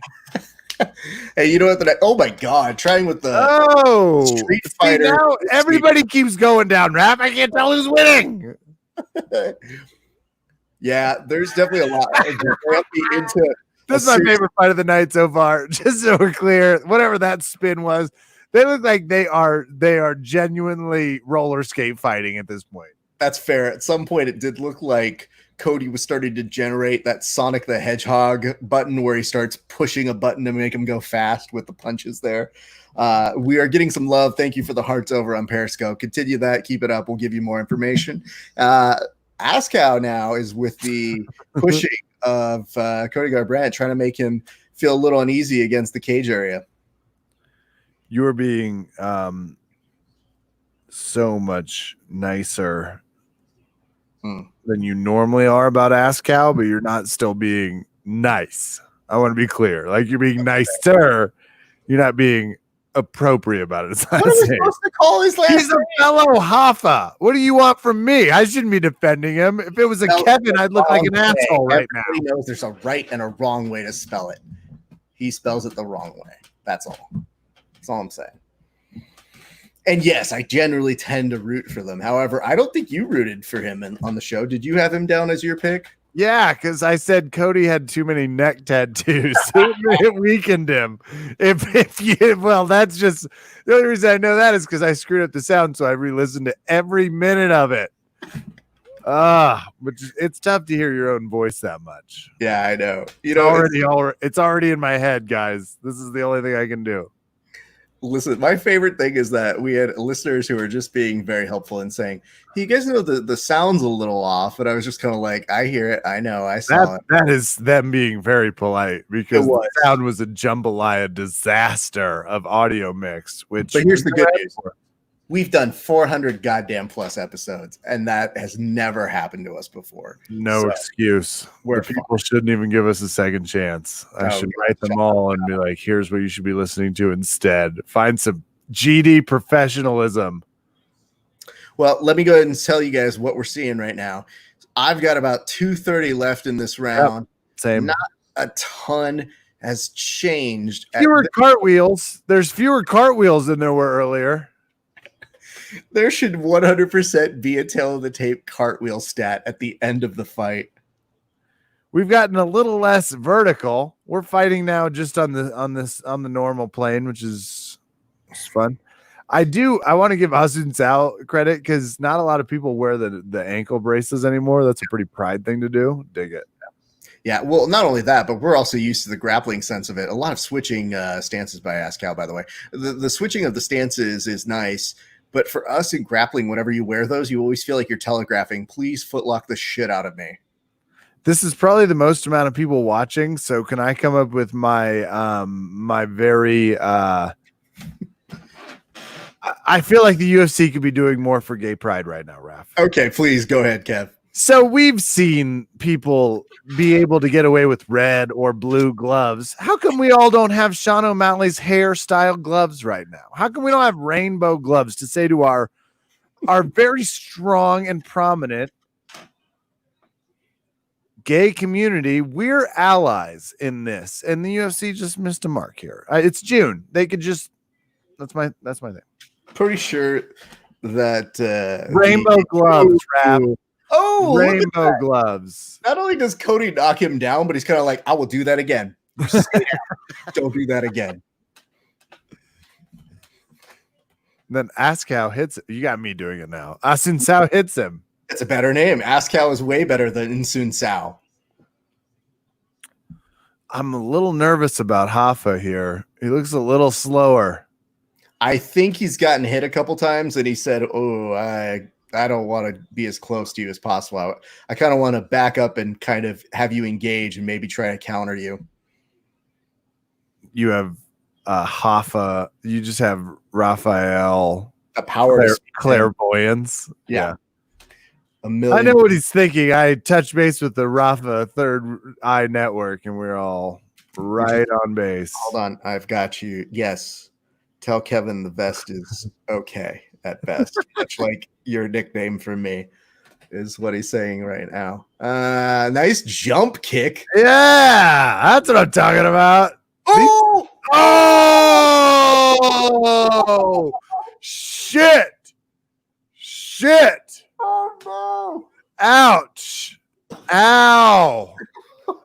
Ow! Cody Garbrandt knocks him out aggressively, just sharp right across the jaw, puts him right down. That was on the clock, though, right? Oh, he's falling off the stage. He's fine. No, that was amazing. Holy shit. Ooh, now no, don't walk. Why are we letting him try to walk right now? We're gonna get down. That chair is not big enough. I'm on his side now. Look at that tiny chair. That chair's not gonna hold anyone. You know what this is? This is the Iron Man. What kind of stupid ass trap? They don't even give him a backrest, Raph. Come on. This is the Iron Man at the. Hold on, wait. We're gonna do it. Oh, we get to see it. Beautiful time. Oh, so I need to just hear. I mean, obviously. Right on the button, right? I need to hear it with slow down because he hits him and then he like grabs the cage beforehand. He wound up so much. Well, dude, you're about to lose your fucking balance here. Okay, hold on. New KO of the night. Yeah, he just started the lawnmower on his face. We've got the reaction cam. Oh, that was all of us. Our producer, Everybody's got the O face. our producer on the side. Which one was the best out of the three? Joe Rogan was the best face, according to. I liked Anik's O face. I thought Anik brought it like old school. That's amazing. Well, hey, listen, I like Cody checking on him. Hey, Askow's finally on a chair. Thank God. He's looking like, wow. Kev, you know what it reminded me of? It reminded me of the end of Iron Man, when Iron Man just goes, "Hey, everybody take a seat, okay? Come on down. Let's all do this press conference down here on the floor." What are you guys thinking? What are you feeling? Eating a double cheeseburger. Hey, Crew Jude with his parlay. Listen, we're not talking baseball. We're not breaking the curse. We're not doing anything bad about it. We're just saying that something good did happen and they're playing it again, and it's so good. Wait, he had Cody? So he was saying, how does it look for Cody and for Noon? So he is in a very Cody was the one he needed then? Oh, Cody, and he needs Noons. Oh, holy shit. You got to be feeling good after someone tractor started his opponent into the ground. Damn. Crude Jude, we are pulling for you, my friend. That could work. I care about that more than I care about anything else now, because I think Tackett's working me, but I don't know. Yeah, it's very possible. Thanks for that. Well, I listen. I don't want to make it feel bad, Kevin.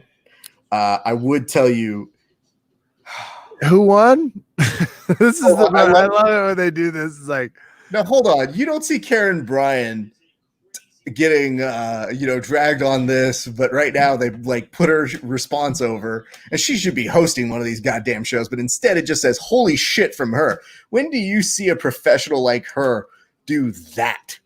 When this happens. My when God. We see a knockout, we're gonna see thousands more times.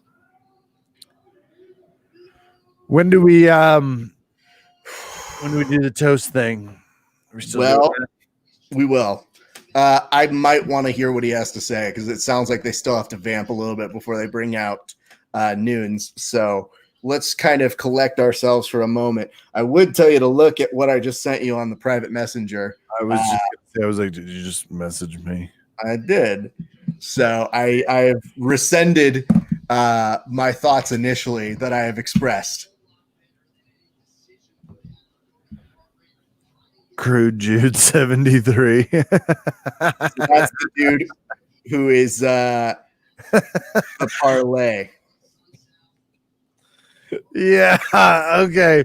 Well, we found out through the social media train that they're also now a Trump supporter or deeply in favor of controversial irony. So anyway, well, now I'm torn. What a real straddle the divide conundrum. On one hand, pulling for you. On the other hand, pure evil. Here's what we're gonna say: as you've got Cody Garbrandt waiting to put on some kind of shirt to make it on over to talk to the guys. I've never been rooting against Nunez harder. I hope this bet gets Garbrandted. So bad.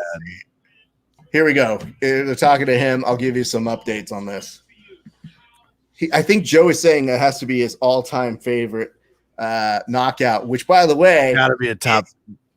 Disrespect to one Sugar Sean from just a few seconds earlier in the evening. He did say you're my favorite knockout of all time for now, until I see Sugar Sean do something better in 2 fights. How is a Trump supporter watching your show? It's amazing to me. It's like, now I don't even know.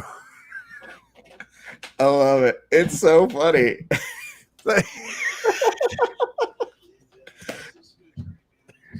You got Cody Garbrandt saying it's been a journey. Something about West Coast. I think he's saying he moved some of his training out to the East Coast for this fight. He says he's going to keep climbing to get that title shot. Yeah. He was pretty clear on UFC behind the scenes. What is the name of that effing show? Talking about Embedded. No, Uh, it was Unleashed? on. It was on an hour beforehand. It's like UFC. Damn it! Doesn't matter. Okay, They have enough attention. don't worry. It's on ESPN. I took a nice snoozer to it for the last 25 minutes. I was like, I got to be in it for the long haul tonight. I'm going to take a little siesta. Smart. Yeah. So he's saying that he's excited about the potential matchups that come as a result of this.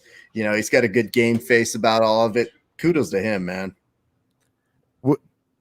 Can we all just ask him to retire Dom Cruz once for all? Is that an option? I don't think so. Does he have time to put Dominic Cruz into retirement because he was so whiny about the last decision? I think Dominic Cruz, somewhere out there, is still telling someone he's still in the fight. He probably said it tonight. He was probably like, Cody didn't even catch me. I don't remember tapping at all. Asun Sao. Oh, man. Askow. Cody. But I'm not missing anything from Cody, right? Because he's not very good on the mic. Well, you know, here's the thing about him. Most people don't sound super great or themselves when they get on to talk afterwards. I think you get the exact same Cody before or after a fight. I guess I would agree with that. I got sent a note from one of my friends that says Garbrandt needed that. Like, I don't know that much, dude. Like, why did he need that? I mean, it's nice. It's going to be very, very beneficial for him as we go on. Kev, I'll go ahead and let you lead this toast. You're right. He's not saying all that interesting stuff. Anyone that can sit down and have their jugular tatted and then pull their hand up like they're break dancing and they're chanting Tatum and Magic Mike XXL. Everyone knows the better Magic Mike. The first Magic Mike, garbage. The Magic Mike XXL, that's Da Vinci.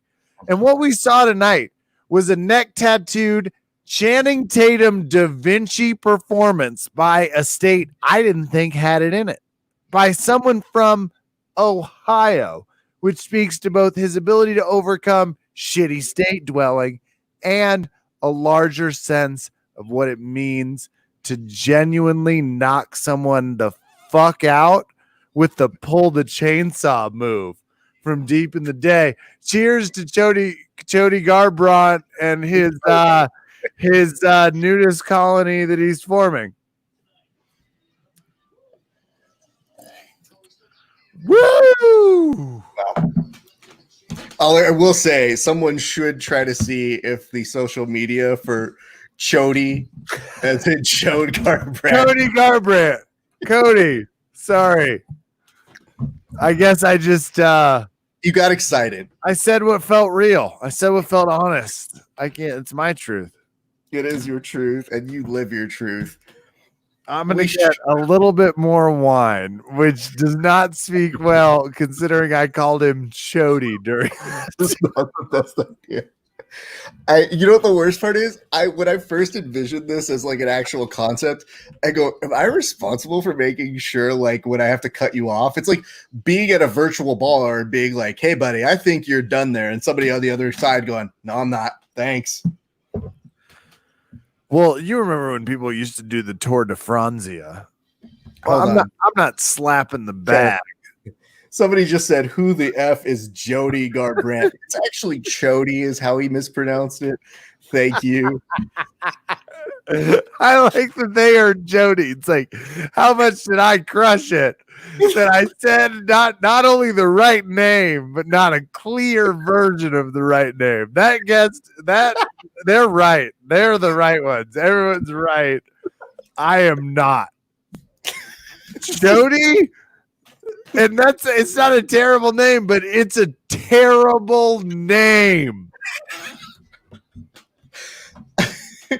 The worst part is I like that they're asking a question as if it deserves a real response. It's like, who is Jody Garbrandt? It's like, you laughed when you heard it, Tim. I'm so sorry. Who's that offended to be like, ugh, how dare you missay their name? Oh, I am, but I'm certainly having a good chuckle out of the whole situation. All right. Go One get some more more drink, Raph. Yeah. And just if anything, I think it's time I was taken off camera for 30 to 45 seconds. Like a penalty box. It's fair. We'll take it as a punishment. Jody! That's really funny. Hey, listen, if you don't think that's funny, you don't have a sense of humor. That's on you, not us. Woo! All right, we're getting there. Main fight's about to happen. So get excited if you guys are watching everywhere. See, I saw some hearts. I see you guys enjoying this bit. What do I got for you? You're watching the Grappling Hour. My name is Rafa Esparza. I'm the host of this show. I'm joined by my good friend, Kevin Phillips. He went to go get some more wine. I can't stop him. What are you going to do? And we are watching UFC 250. We've been watching throughout the evening. I do have some results for you guys. It says that was hilarious. Thank you. I mean, I'm with you, bud. I do have some results for you if you were so interested. Some of you watching may not, but this is educational nonetheless. There is a winner of tonight's Third Coast Grappling Kumite, and that is Gustavo Batista. So congratulations to Gustavo Batista. I know that's a really, really cool experience, and I look forward to chatting with the good folks over at Third Coast Grappling about it much later on. They're going to have events going on literally every effing weekend for the next few weekends here, so we may do stuff for them and do some of these fight companions. We're going to see, but I definitely enjoy them, and I support them, and I hope you guys do too. Let's keep things back on track over here at UFC 250. There is a large profile on Amanda Nunes, and as there should be, she is a 2-division fighter who is actually defending her titles. So very excited about that. I will take your questions, comments, concerns, hints, allegations before we go ahead and start, but it's a nice reminder to tell you guys, if you don't follow us at Grappling Hour and at Verbal Tapcast on all of our major social media, if you could do us a solid, you like what you're seeing here on these shows, we'd appreciate it. It'd be really nice of you guys. We love to have more people join us on our shows. We do weekly shows for the Verbal Tap podcast, and on Grappling Hour, we've been doing daily shows during the pandemic and featuring those individuals who have schools that have been affected by COVID, and more importantly, this week, that have unfortunately been damaged given some of the riots. So we will be doing our best to bring you those interviews throughout this week. You guys want to keep an eye out for that. We usually do about Monday through Friday at about 1 p.m. Best Coast time, which is West Coast, if you guys are out this way. So keep a lookout for all the interviews that we are doing this week. We hope that you'll join us.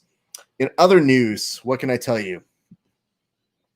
So we got those coming up. We also learned this week from Craig Jones that he will be on a Submission Underground on the 21st of this month for Submission Underground 15.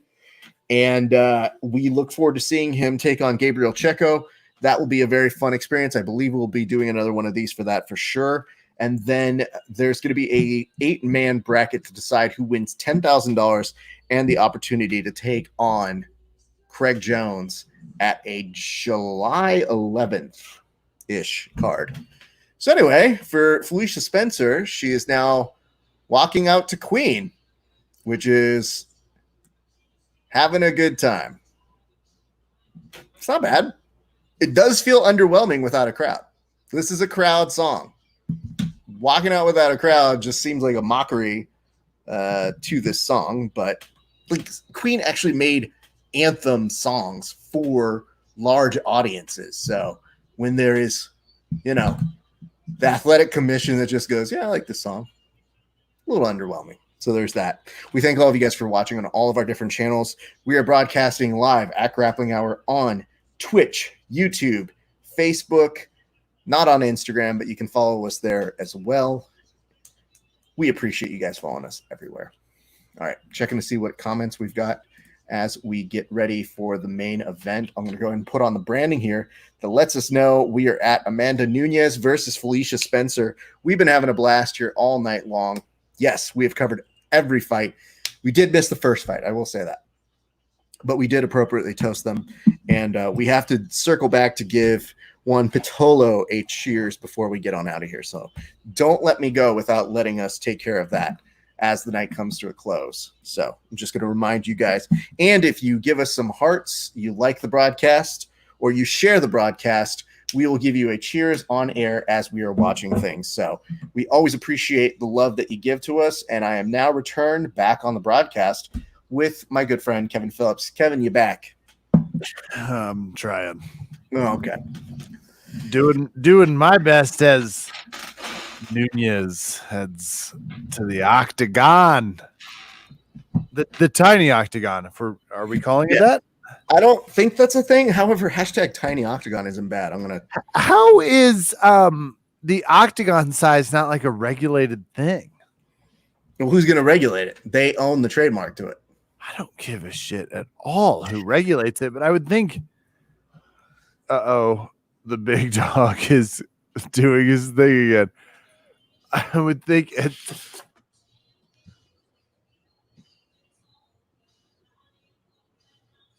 Kevin, go mute for a second. Oh, the dog. Oh, got it. No big deal. I'll let you go mute. I wasn't sure. I thought for a second you were. Woo! Oh no, we're good. I just almost lost everything because the dog went doing his thing again. For a split second, especially when we have fighters that have like animal aliases, I was like, oh, she's the lioness, right? And you're like, big dog. And I go, did she change her nickname already? I didn't get that memo. Nope. That was just me. Actual dog. Yeah. Trying to affect this broadcast. I love how stone serious she is, though. Look at this. She's so stone serious focused. She doesn't even know which direction to go. She doesn't have to. They'll take her there. I mean, it's so effing awesome. She is dominant. There are few people ever that have dominated the belt the way she dominates the belt, and even fewer that have been able to do it with just a ton of pure athletic dominance and no out of the cage controversy. And she's one of those people that just has crushed it at the top competitively. That's tough. It's tough to keep coming back. She's also somebody who the UFC kind of needs right now. Like, she's somebody who's given us a good return on our dollar because every time she fights, she's given us something interesting and fun to watch. Plus her arrogance and confidence and it's awesome because I think everybody's the first to point out when it exceeds your performance, but everybody's quiet when it doesn't quite compare to your performance. And she came out super cocky about beating Ronda, but she's always been confident, and I would call obviously arrogant because, she can murder 99% of the people on the planet. And she fights better than she even acts. Like, she could be 10 times this crazy and demanding, and she's really not compared to what she's been doing, which is a funny thing just because she was putting the lion head on. We were like, uh-oh. And then, oh, shit. She mean. But her opponent looks ready to go. Yeah. USA and Canada, though, not a good sign. It's not a good sign. 50 main event. Putting it up there, making sure the people know. And we are about ready. How much would you S yourself if you were about to fight Amanda Nunez? I'd be like, ugh. I think my first people I would be eyeing the cage door before it's shut for sure. For sure I would turn it into a grappling match so that I take less damage to my face. Yeah, by grappling match, I mean I'd lay down in fear, hoping she'd take umbrage and not kick the shit out of me. All right, Amanda's getting some stretches in. That's good. She's doing that. I'm just getting ready. Opponent staring at her. I dig that. it is crazy right now how many people are around this cage. Yeah. They in some ways got better, and in some ways it's like, did you add 14 people to this? What's the security guy doing at the cage? How many people could possibly be in there? I don't know, but those social distancing rules are becoming more and more relaxed as the days go on, Kev. Fair. And I mean, they're wearing masks, so I can only be so picky, but damn. Nunez, heavy favorite. There was a deal on one of the gambling sites where they would give you Nunez plus 230 for only like a $20 or a $50 bet or something. Yeah. You can only win so much money, but it's like that's how effing sure they are she'll win, that it's a promotion to give her better odds. Well, it was just like the person who bet $1 million on her. Like, yikes, dude. To only win 166K as a return. Like, that's a terrible return. If you lose $1,000, terrible return.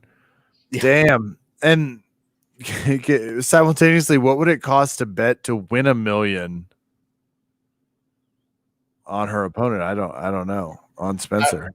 I don't know how you would tell someone, oh, just grab the closest mill you can find. Oh, it's 10-10. So they made it to the 2-hour mark. They really worked their way to get here. Yeah. We did it. We're almost at 2 hours ourselves. We're a little under. Damn right.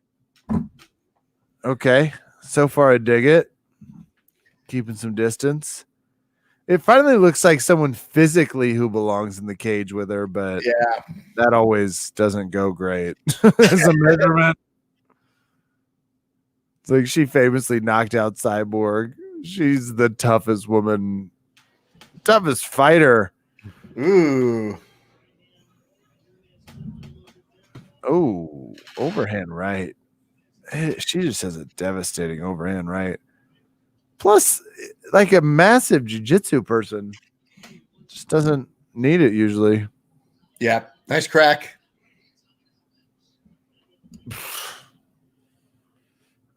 That uppercut's mean. Her striking in general is just hits people hard. Keep in mind, she knocked out Cyborg, who does not look like a ton of bricks are really going to affect her on a good day. Cyborg's bigger than her. Yeah. Much bigger than her. Cyborg would be like, what? And for you jiu-jitsu people, different Cyborg. Picture Cyborg with hair. Yes, many people were famously disappointed when Roberto Cyborg Abreu was not fighting Amanda Nunez. That was a tough one for the jiu-jitsu community. They were like, what? That's weird. Can't wait. Who? No. Oh, shit.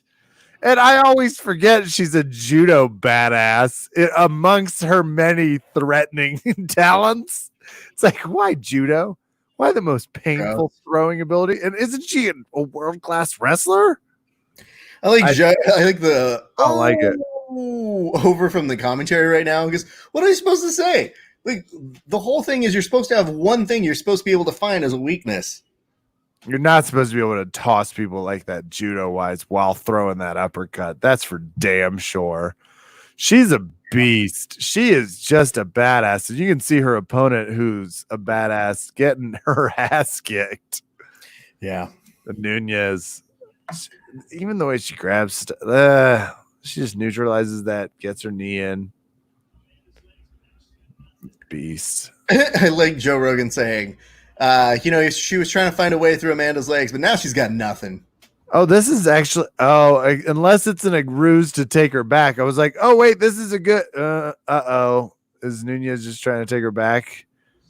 See, okay, that must have been her strategy, because look at this all of a sudden.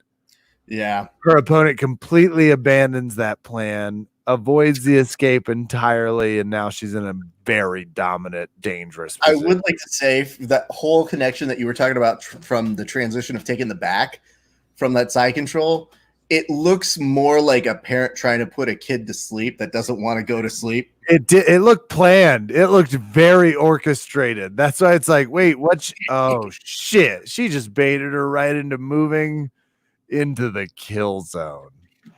Yeah. Like, no, put your head. No, don't curl up like this. Down.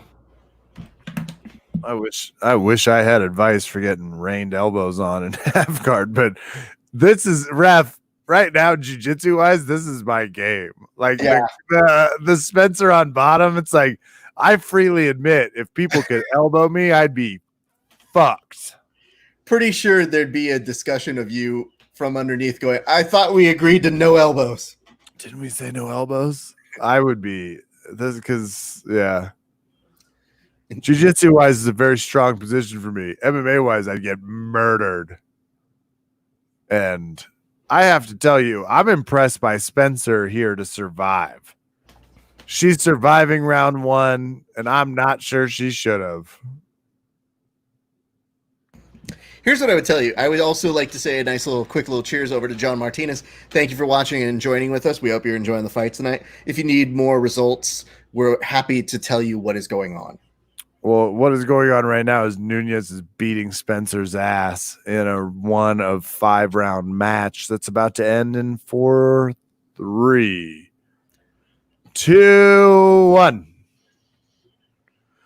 Yep, that would be the face of Nunez. Nunez gets up with the face of, that would be round 1 to me, and that is correct. She's the type of fighter who actually looks at the judges and goes, no, I'll write it down for me. I'll write it. I take care of it. She said, she's like, I'll send a friend because of the social distancing. Or it'd be great if she actually, in her trunks, pulled out her own scorecard that just goes 10, 10, 9, me, I got it. Here you go. Both eyes nearly open on Spencer underneath. Look at those cuts. Yeah. That looked fun. This is definitely a tough thing to coach with the mask on because you got to wonder if you do hear everything, especially when you've been on Dream Street for a little bit, where they're like, hey, you need to get out there and you need to make sure that she stops beating you. Can you make it so that she stops beating you up at all? That'd be really helpful if you could Could you move your head out of the way of her fist? So possible. Her elbow keeps finding your head, so you need to stop. From what I have seen of Spencer, though, she does thrive when she's been beaten up. So great news. You're about to get put in prime position. What a good way to test that theory. Look at her. She's still throwing shots, though, which if you're going to fight Amanda Nunez, don't sit there and get beat up. That's for damn sure. Throw some stuff. Let me see. I like the people who are chiming in 10-9. Now we know. 10-9. All right. You had 10-8, Kevin. Yeah.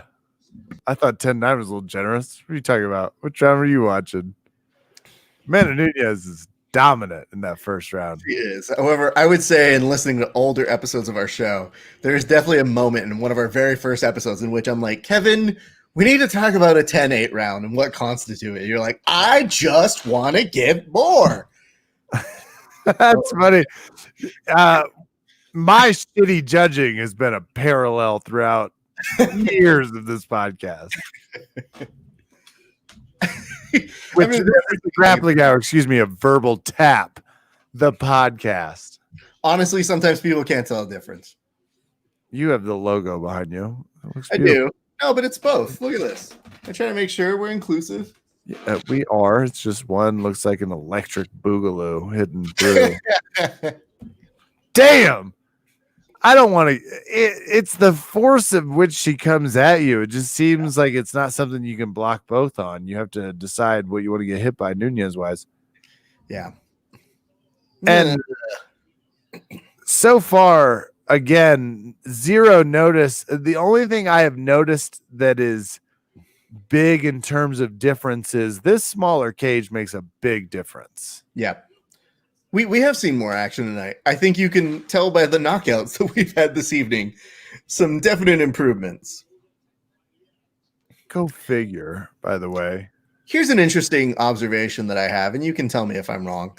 But Nunez is such a good fighter. She does somewhat make even as storied of a fighter as Felicia Spencer look like she's there just kind of for a fitness class at a UFC gym. As she takes her down at will. Felicia like initiates the takedown, and Nunez just takes her down specifically to where she would like to. Yeah, it does. I mean, it looks. For lack of a better comparison, like when you fight the person who's running the class of the gym you're visiting, it's like, hi, oh, please stop, Whoa, no take elbows. deep breaths. Oh, you're gonna let me up. Oh, that's friendly. Thank you. I'm up. Please don't do that thing you did again to take me down. And then you remember it was you that got you taken down. You're like, oh shit. I think this is one of the few times you are allowed to phone a friend, so she can actually ask Herb for suggestions. Like, Herb, what do you got for me here? Nothing? 0? Okay, cool. Okay, good actually, Who Wants to Be a Millionaire is another great combination of like extra UFC points. If you want to make the prelim cards more fun, you do this. In the NBA, they experiment in the G League with like a 4-pointer. Imagine if in the prelims it's like you get to phone a friend, you get to poll the audience. What do they think you should do more of?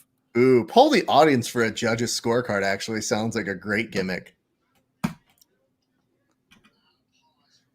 We definitely had somebody just vote on who they think was going to win right now on one of our polls between Menefeld and Devin Clark, which happened 5 hours ago. But thank you for your vote. We see you. We see you. Don't try and voter fraud is a real problem in the social media community. 100% is. And now Felicia Spencer, man. I have a vest on. I know all about voter fraud. Oh my goodness. Noons already with an output of 17 in this round, 18 in the previous round for strikes. Is it me, or does it look a little like Nunez is trying to take this to a third round? Like, hey, everything's been 8 minutes. We got to at least give the people. Yeah, Nunez might be telling her, like, hey, Dana told me I'd make more money if we go to the third. So it just looks like she takes a minute, it's like whoops that ass, and is like, all right, take a minute, breathe. Yep. Whoop that ass. All right, let's coast. And Spencer's like, I don't know what to tell you. I am not capable of doing anything. I mean, at the very least, we can talk about the fact that this is in a performance center like arena, where at the end of it, it looks just like glorified sparring with somebody at your gym who happens to be the champion. Yeah, except the elbows are filmed in slow-mo. Yeah, keep greasing both those bottom eyes. That's going to be very helpful. Oof. Oh, that does not look fun to MMA fighting. Like, yeah. They don't even have ice or water on Nunez. No one's working on her face. Everyone's just like, well, you're good. So imagine if the car stopped at the pit row and they were like, you don't need any new tires. You're all set. It's like, do I need gas? Nope. Didn't burn any. You're good to go. She just walks right back up like, hi, I'm back. I think that's bad news.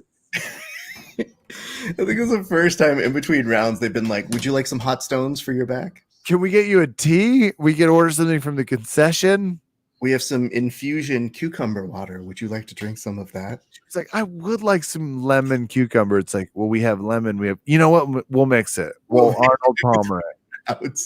We'll call it the Gwyneth Paltrow. You're going to love it. Gwyneth Paltrow, by the way, would not drink that drink. So 428. I bet she knocks her out in this round. All right. She's throwing. It's not looking good. Spencer duck. Duck.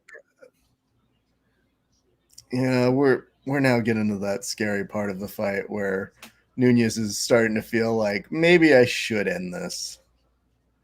She's just moving.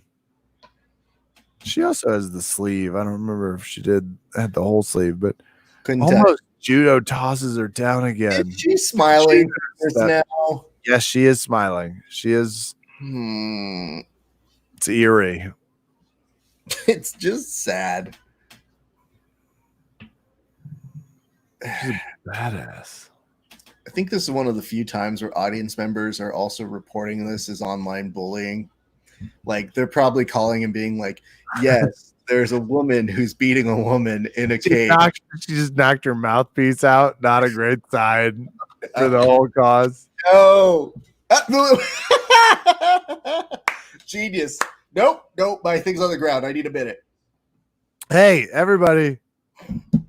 If she spits it out again, we're like, no, we're fine. Wouldn't blame you. Would do the same myself. But she already peppered her up. So let's see if she's trying. Nope. She does not appear to be trying to take this to a 4th round. That does not appear to be the strategy now.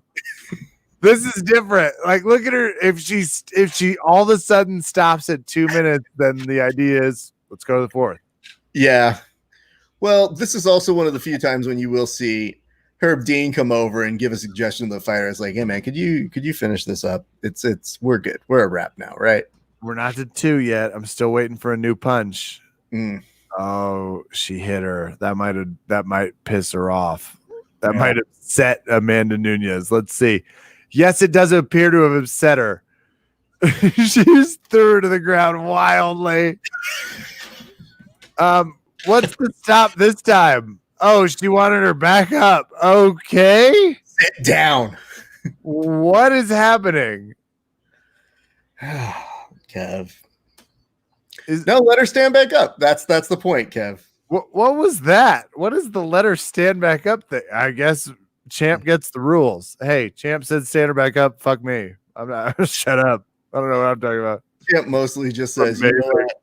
Listen, I've got money on myself that I'll knock you out standing up. So apparently in the 3rd was the idea. Oh my God. This looks like a beating.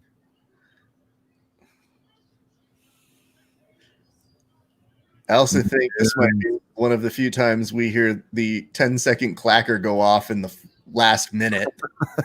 They're gonna be like, there's 60 seconds left on this. Not for us. Get out of there.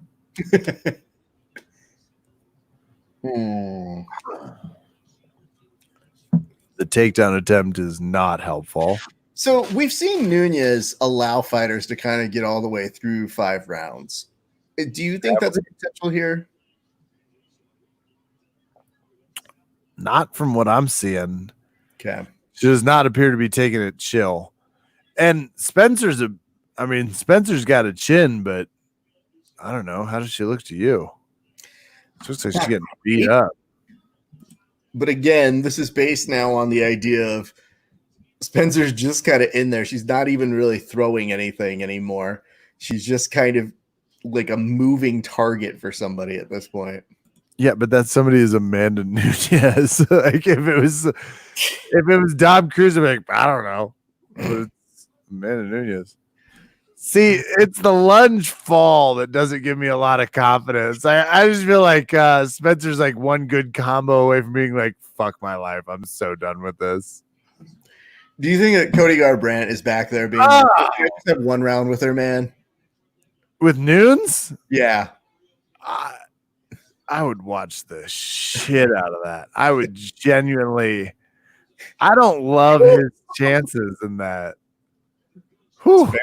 See, even that ending, like you can see it. Look at her face. Oh man, her eye is now. Her right eye has taken a swelling measure. We'll see if they show it again. Yeah, this is difficult. Amanda Nunes, -3. Still 0 ice or okay. She is drinking some water. That's nice. Yeah, let's warm up that bicep. Got a little cold. Walt Harris says that Amanda Nunes is practicing right now. Frankie Edgar says Nunes is pitching a shutout.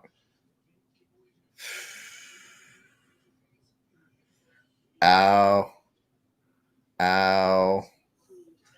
Cruel intentions indeed, Joe Rogan. In case you guys are watching from any of our social media platforms, it's not looking good for Felicia Spencer. I don't know that many of you thought it would look good, but here we are. Top of the 4th. People are asking if you're going to throw in the towel. Kev, are we there yet? I would have thrown in the towel several rounds ago. So the difficulty is Spencer's way tougher than I am, so I can't give you an answer. Spencer looks ready to go for another 2 rounds of getting beat up, but we'll see what happens. I'd also like to hope that Nunes would also give like a wink to the opposing judges. You know how long ago I would have gone into the fetal position and been like, you find me? Many minutes. Oof. God. See, I know why you wear the vest now. Now you're here for a funeral, so I guess it is appropriate. I'm here as a guest. I want to take it seriously. I appreciate that. I dress in my Colorado semi-finest.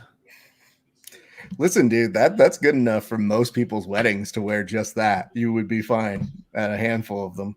I DJ'd many of those weddings in Western Kansas while I was in college. Bless you. That would be great. What's up, Terry Swift? Grace. Good to see you. How are you feeling right now about this massacre we're all seeing in front of our eyes? Kev, I don't know if you saw this in the Verbal Tap fam group, but when I posted it, said, hey, what brought you to us? Like, what made you watch our show or listen to us? Or how'd you find us? She goes, we came for you, Raph, but we stayed for Kevin. Oh, okay. Well, that's my favorite listener now, just officially. They're great people, except for that one. It just appears as though Nunez is kind of biding her time. Yeah. It's not a close fight. It's certainly not a close fight as we're in the 4th round. She's taking her down at will when she wants to do any judo at all. There's been a number of barometers that I'm sure we could look at as areas in which Nunez has decided to just win. Mental game, win. Photo op, win. Literally everything. She probably even ate better than her. And normally there's 5 of us. Star-Lord's out. Peitzman is doing documentary-like features on peaceful protests and showing a very important side of things. Who knows what Star-Lord really is doing? I want to highlight that as like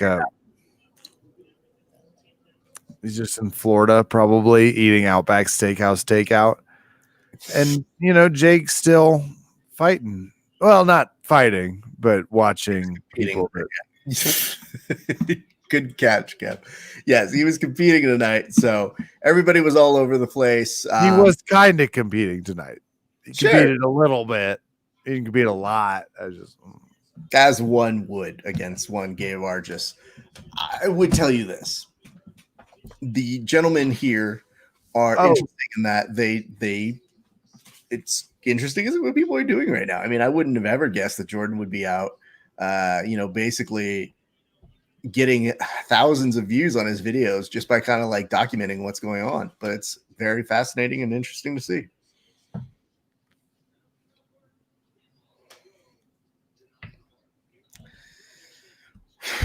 Well, Kev, we've got a minute left in this 4th round. Did I say we were going to go to all 5?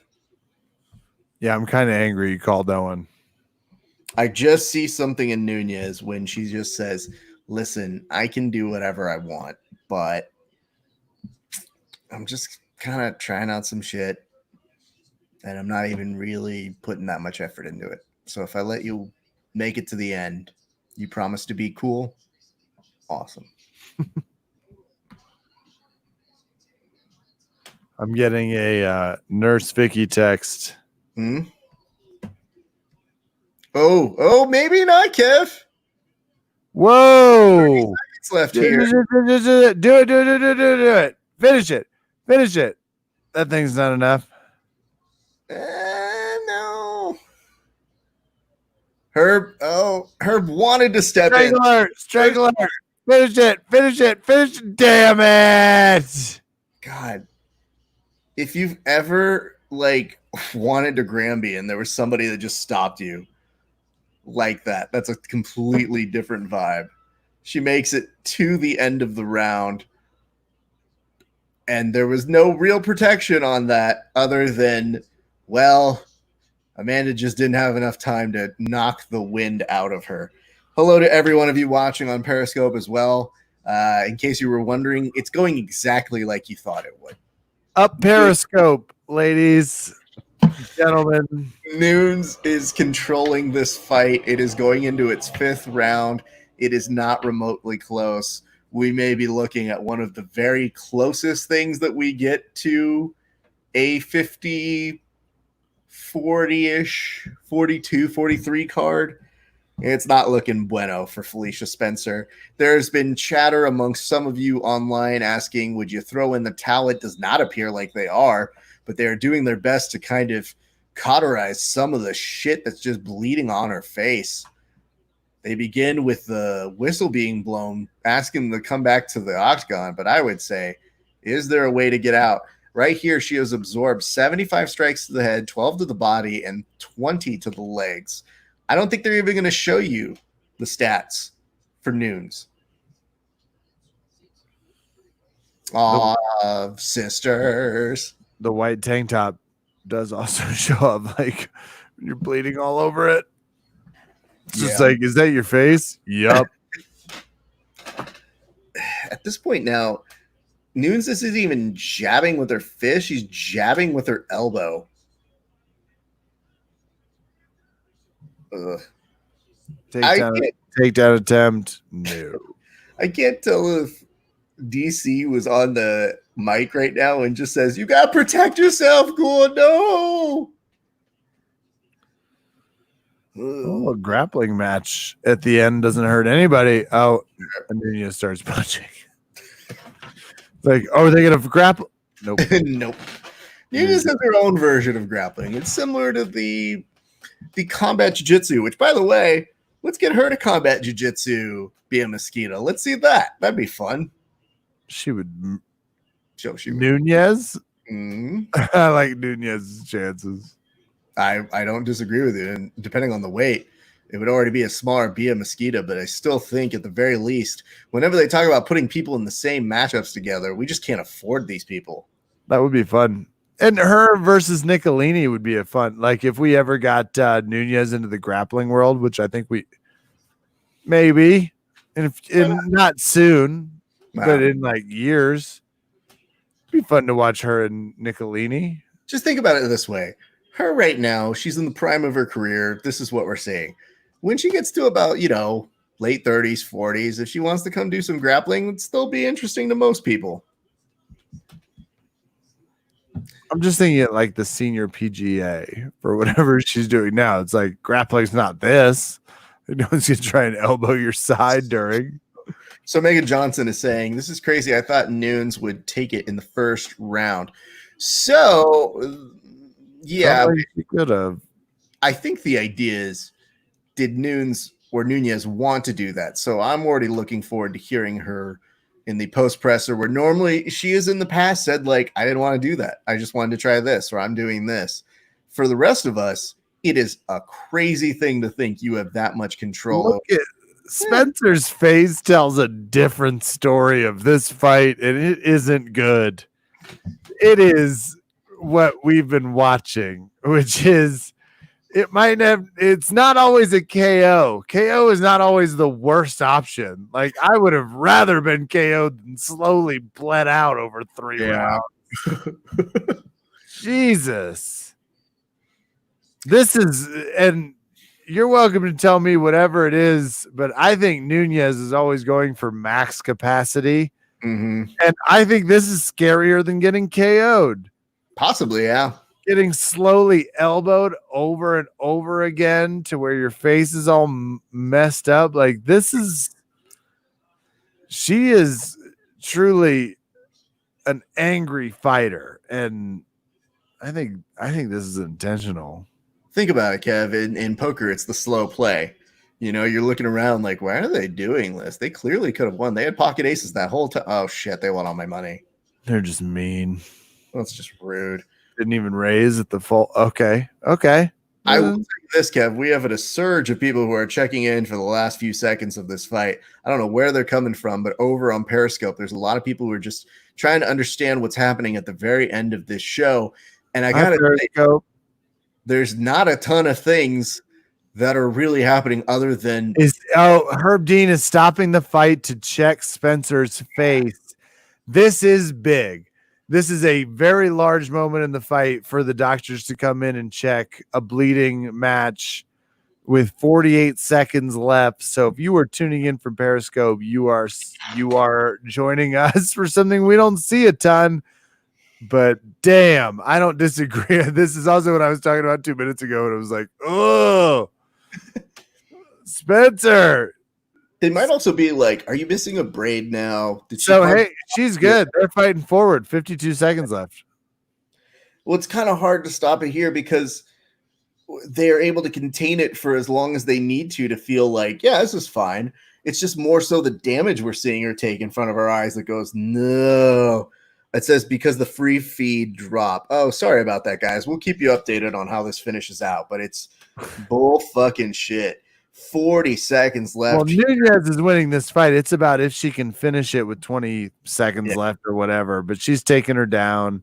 Yeah. She's continuing to dominate, but Spencer doesn't seem like she's headed anywhere. Old school Chewy says Spencer gonna get a submission and win. Nunez is really giving us a show here at the end, though. Yeah. Just beating her up. Great takedown there. Oh, man. All right. Well, it went the distance, but it didn't. That was as one-sided a 5-round match as you will find. Props to Spencer for the toughness. Well, let me see if I can summarize this for those of you who are tuning in for the free stream. It went bad. It ended. Well, no. Fighters are hugging. We have people who are thanking us. No, thank you guys for tuning in. Yes, the fight has ended. There's hugging. You've got Amanda Nunez who's going to get a ridiculously amazing sort of compensation on this. And I mean, the scorecard is going to look interesting to hear. Kev, predict the scorecard. Where do you see it? What are the numbers? I'm going to guess 30-27, 30-28, 30-27, 30-28, 30-27 with a unanimous decision. Thank you, Jacqueline. Thank you for saying thanks, guys. Great show. We appreciate it. We look forward to seeing you coming back in the future. To those of you watching, again, I kind of put it out there. This is closer to 40, 50-40 kind of a thing. I think we might be looking at about potentially a 50-42. I don't know that I've really ever seen a scorecard quite like that, but there's no way you can watch this and think some of those rounds were just 10-9s. Like, those were the types of rounds that you look at and you say, Amanda Nunez is already starting off her next fight with 3 rounds that are being gifted to her as a result of this fight. I cannot wait. Yeah, I guess I'm sorry, 50s. I did give the 30. You gave it for the 30 round, not the 5 round. But Amanda Nunez big. It says it's 5 rounds. No, he got it. It says dude with the shades drunk. You bet he is. Thank you. And dude with the shades is one of the nicest things I've been called on the internet in a very long time. All right, let's hear this number.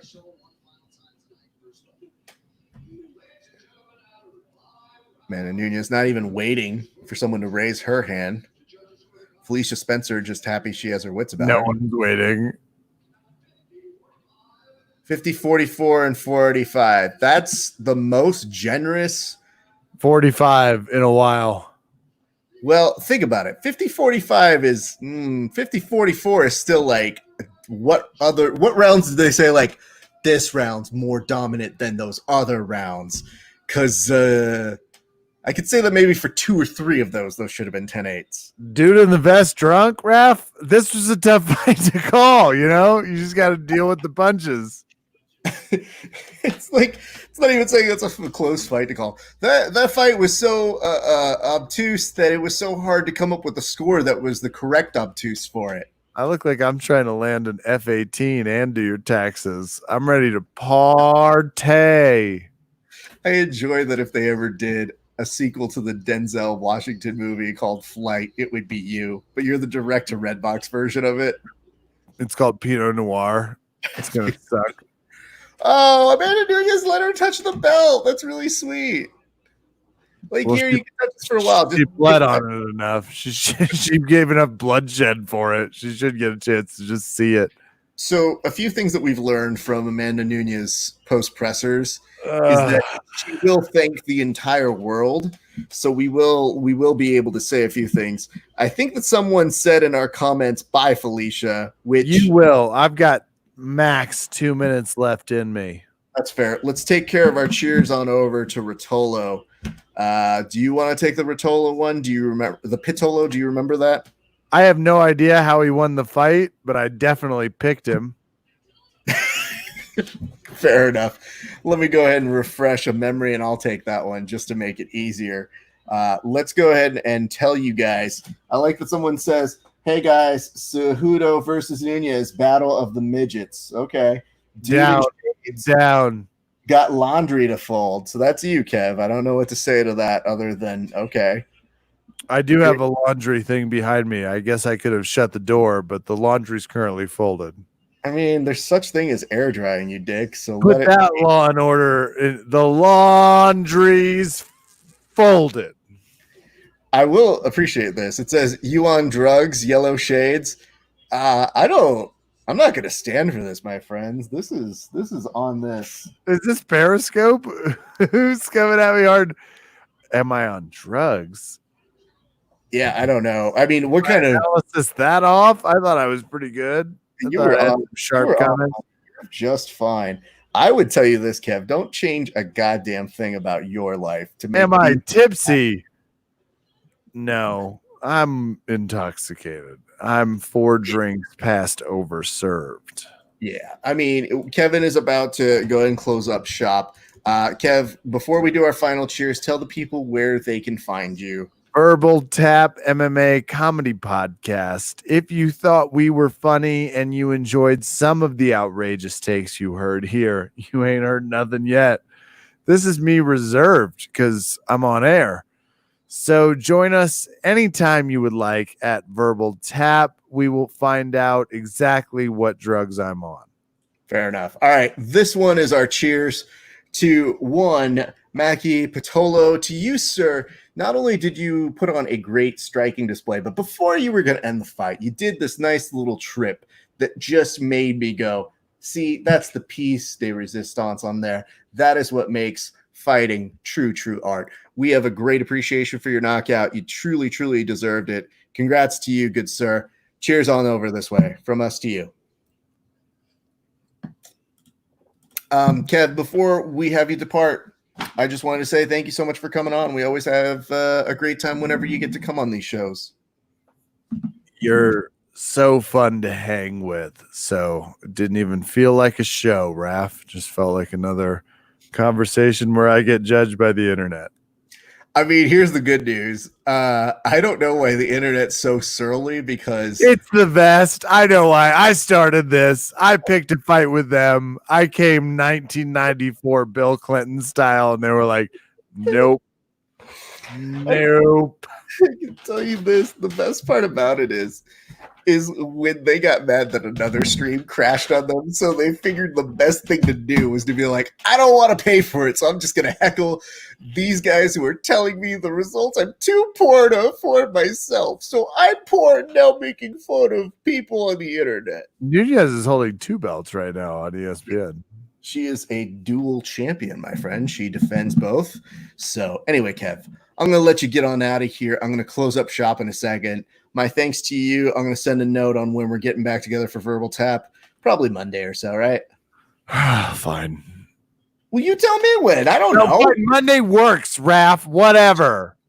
Fine. You can leave now. You want me to get my phone out? it's deep on a Saturday. No, actually, Monday does sound nice, so you're good there. Yeah, all right. That sounds great. Ladies and gentlemen, our thanks to one, Kevin Phillips, everybody. Hey, and my thanks to you guys. You guys have been a blast. I have appreciated listening and checking in with you guys, even you dumb people who joined at the very end. We always appreciate that. Amanda Nunez is so happy. She's just smiling and just saying, I don't know what you're saying, Joe Rogan's, but she's very proud of herself.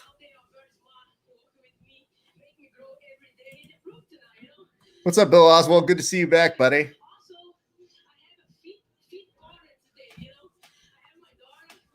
Oh, she's got her daughter there.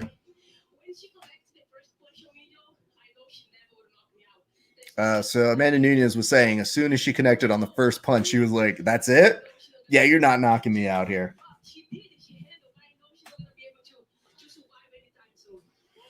Anyway, Joe Rogan is trying to put in context exactly how good she is. And Nunez is just all smiles right now, holding both of those belts like the champ that she is.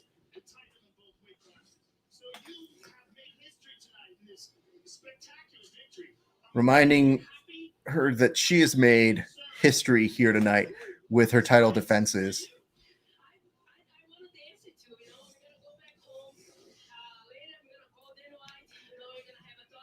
So she's already trying to plan on when she's going to call Dana for the next one.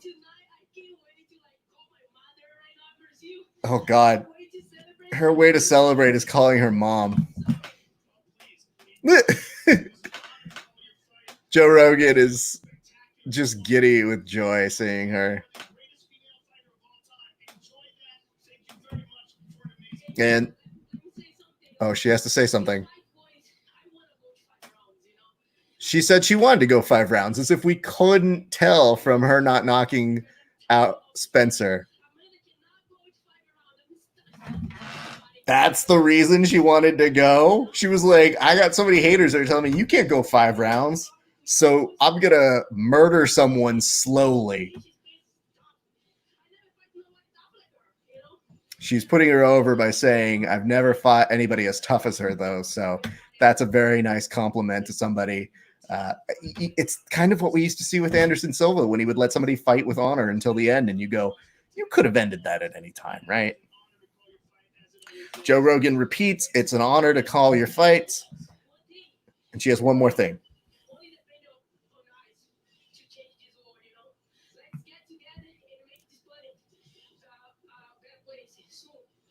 She's leaving with the Michael Jackson-esque heal the world.